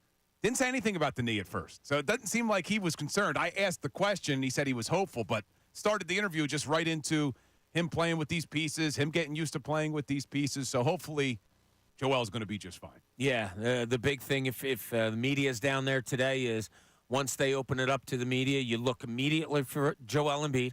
You look to see if that shirt is wet with sweat to make sure he was a full go at practice and all that. I do. I think yesterday was absolutely just a cautionary thing where they decided not to roll with him and keep him out and get ready. All right, it's almost 2 o'clock, almost closing time for us. But when we get back, we'll close it all up. We'll talk about everything that we've hit on today and put a wrap on this show before the best show ever. Bill Colarulo with us today. Middays, Bob Cooney, 97.5, The Fanatic. The best show ever. Opinion and conversation on Phillies hot sports topics. Tyrone Johnson, Ricky Batalico, and Jennifer Scordo. This afternoon at 2. 97.5 The Fanatic and 97.5thefanatic.com. Texting privacy policy and terms and conditions posted at renofi.com/notices. Texting enrolls for recurring automated text marketing messages. Message and data rates may apply or play stop, opt out. John, I'm putting my foot down. We can't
Attention HVAC contractors. For equipment, parts, and supplies for every heating and cooling job, visit one of Ferguson's counter locations in Bensalem, King of Prussia, Pennsauken, or Westchester. All right, Ray, you say we have some people chiming in on the text message board, which you can reach at 610-632-0975. What do we got, Ray? Yeah, so people wanted to go back to the Tobias Harris conversation earlier, what it would take to bring him back. D, in North Jersey, there is nothing Tobias can do to make me want him back. We thought nothing would be a popular answer. Yeah, nothing was a popular answer. Matt Levittown actually wanted to go with the $30 million question hypothetical. Am I crazy? The Sixers could sign him for that money. They should do it right away. It's not his fault they gave him a max deal. Look, that's just a number that I threw out there. I don't know if that's good or not. $10 million a year for a guy like that? Probably not. I would think it'd be more. If he does a 3-year deal, he's like 31, 32. I would say it's probably going to be about 3 for 45. I think it would be more than that. Oh, you do? Okay. I think some look at more than that. Okay. Also, someone jumped in here. Polarizing applies. Some people are Harris fanboys. For me, hard no. Well, 50, 25, 25. 8 threes a game, 10 steals, blocks total a game. Vet min to bring him back. I think some people are quite set in their ways on that one, Bob. Yeah, I don't. There's not many people that appear to really want him back, which we pretty much figured. If they go on some kind of a huge run here, if he all of a sudden shows playing well with a Kelly Oubre, with a Tyrese Maxey, Embiid, all of those guys, a Buddy Hield maybe, and they show really something, well, Daryl Morey's going to have to bring back some of these guys, and if they have a long run like that, and if Tobias Harris is playing well, it's going to be somebody he has to look at. And guess what? We can ask him about that tomorrow morning because Daryl Morey will be joining this show at 10:05 tomorrow morning. Also, Amy Fadul will be joining us tomorrow. So we'll have all of that going on for you and a whole lot more. But it was a good question you brought up today, Bill. I like that. Thank you. I appreciate it. I didn't think we'd get many positive responses. No, we knew where everyone was going to go. But that was an interesting one. They would sign him in a heartbeat for $30 million. But this I love. Kelly Oubre was quoted after the practice today. How will you defend Jimmy Butler on Wednesday? He says, I'm not giving nothing, no keys. He's smart. He watches these types of stuff. He gets fueled by it. He's a great basketball player. I'm just looking forward to going against him. Not giving any information out. Love it. Totally love it. And for those who may be just joining us or didn't hear, Joel Embiid, KJ Martin, full practice today. So they were out there on the floor. DeAnthony Melton, we didn't get any word from, so I assume he wasn't out there on the floor. Did not practice. What's that? Did not practice. Oh, okay. Melton didn't practice, but. So, yeah, just I feel bad for the guy. I like back injury. He's too young for that. Hopefully it's just something this year he couldn't get over and you know, a year off may be able to help him out. He's still only 25 years old. Contract year 2. Yeah, exactly. Playing his best before it. Brutal. Yeah. So that's a guy you're going to have to take a long, hard look at because I like DeAnthony Melton a lot, and he can fit on any NBA basketball team. And, look, I don't wish injury ever upon anyone, but monetarily, something like this may help the 76ers bring him back a little bit, you know, if they're confident that the back can be okay. Yeah, that is true. And talking about being back, I will be back with you on Thursday, and I hope it's because we're getting ready to take on the New York Knicks in the second round. Yeah, it didn't make me feel all that great that Alaa also said the same thing. Like, yeah, they're a team that kind of scares you a little bit.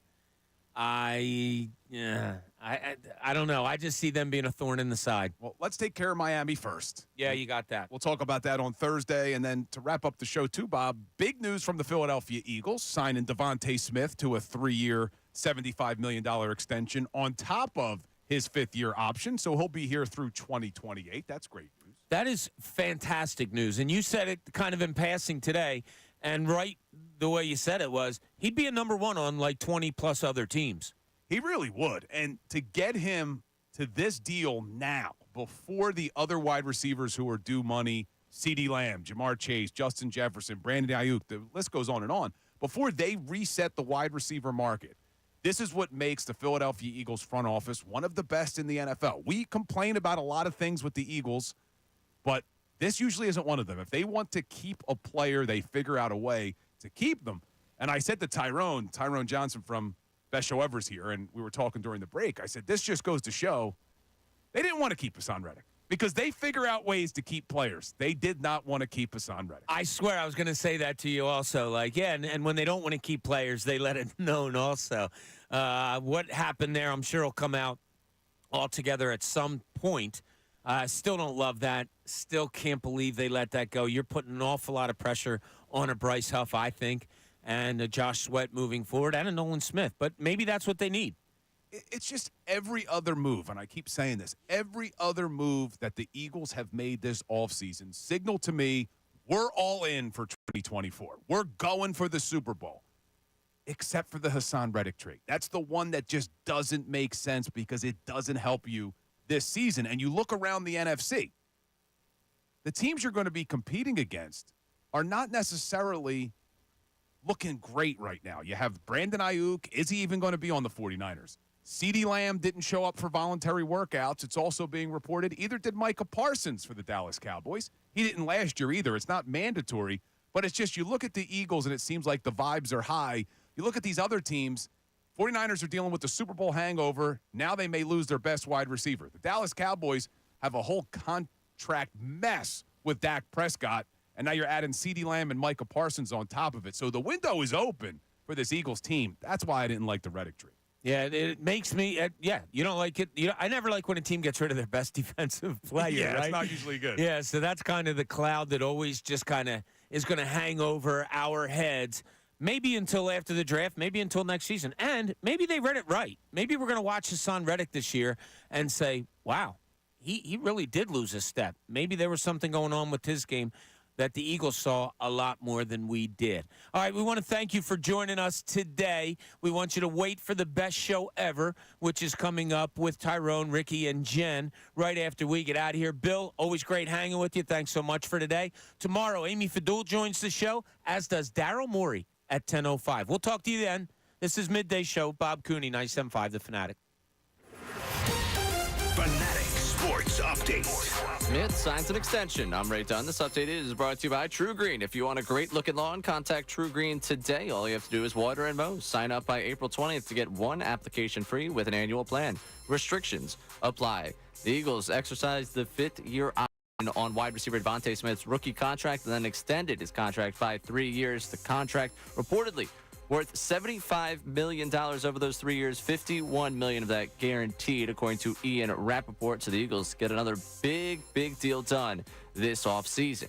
As for the 76ers, postseason beginning. They will host the Heat on Wednesday night at the Wells Fargo Center at 7 o'clock. The winner of that game gets the New York Knicks in the opening round of the NBA playoffs. All the chaos, all the different scenarios that we were working through going into the weekend, nothing really changed too much. 76ers hosting that play-in game as the 7th seed right now. Phillies split a 4-game set with the Pirates. They lost 9-2 on Sunday. Just an ugly game for the Phils. All really came undone in that 6th inning. Trey Turner, the home run, the only bright spot for the Phils. They now open up a series with the Rockies at 6:40. Aaron Nola will get the start for them. And the Flyers' playoff hopes, they remain intact. They've won 2 in a row. They need a lot of help, but they are still alive in the playoff hunt with one more game to go in the season. I'm Ray Dunn. Breaking sports news all day, every day is here. 97.5 The Fanatic and 97.5thefanatic.com.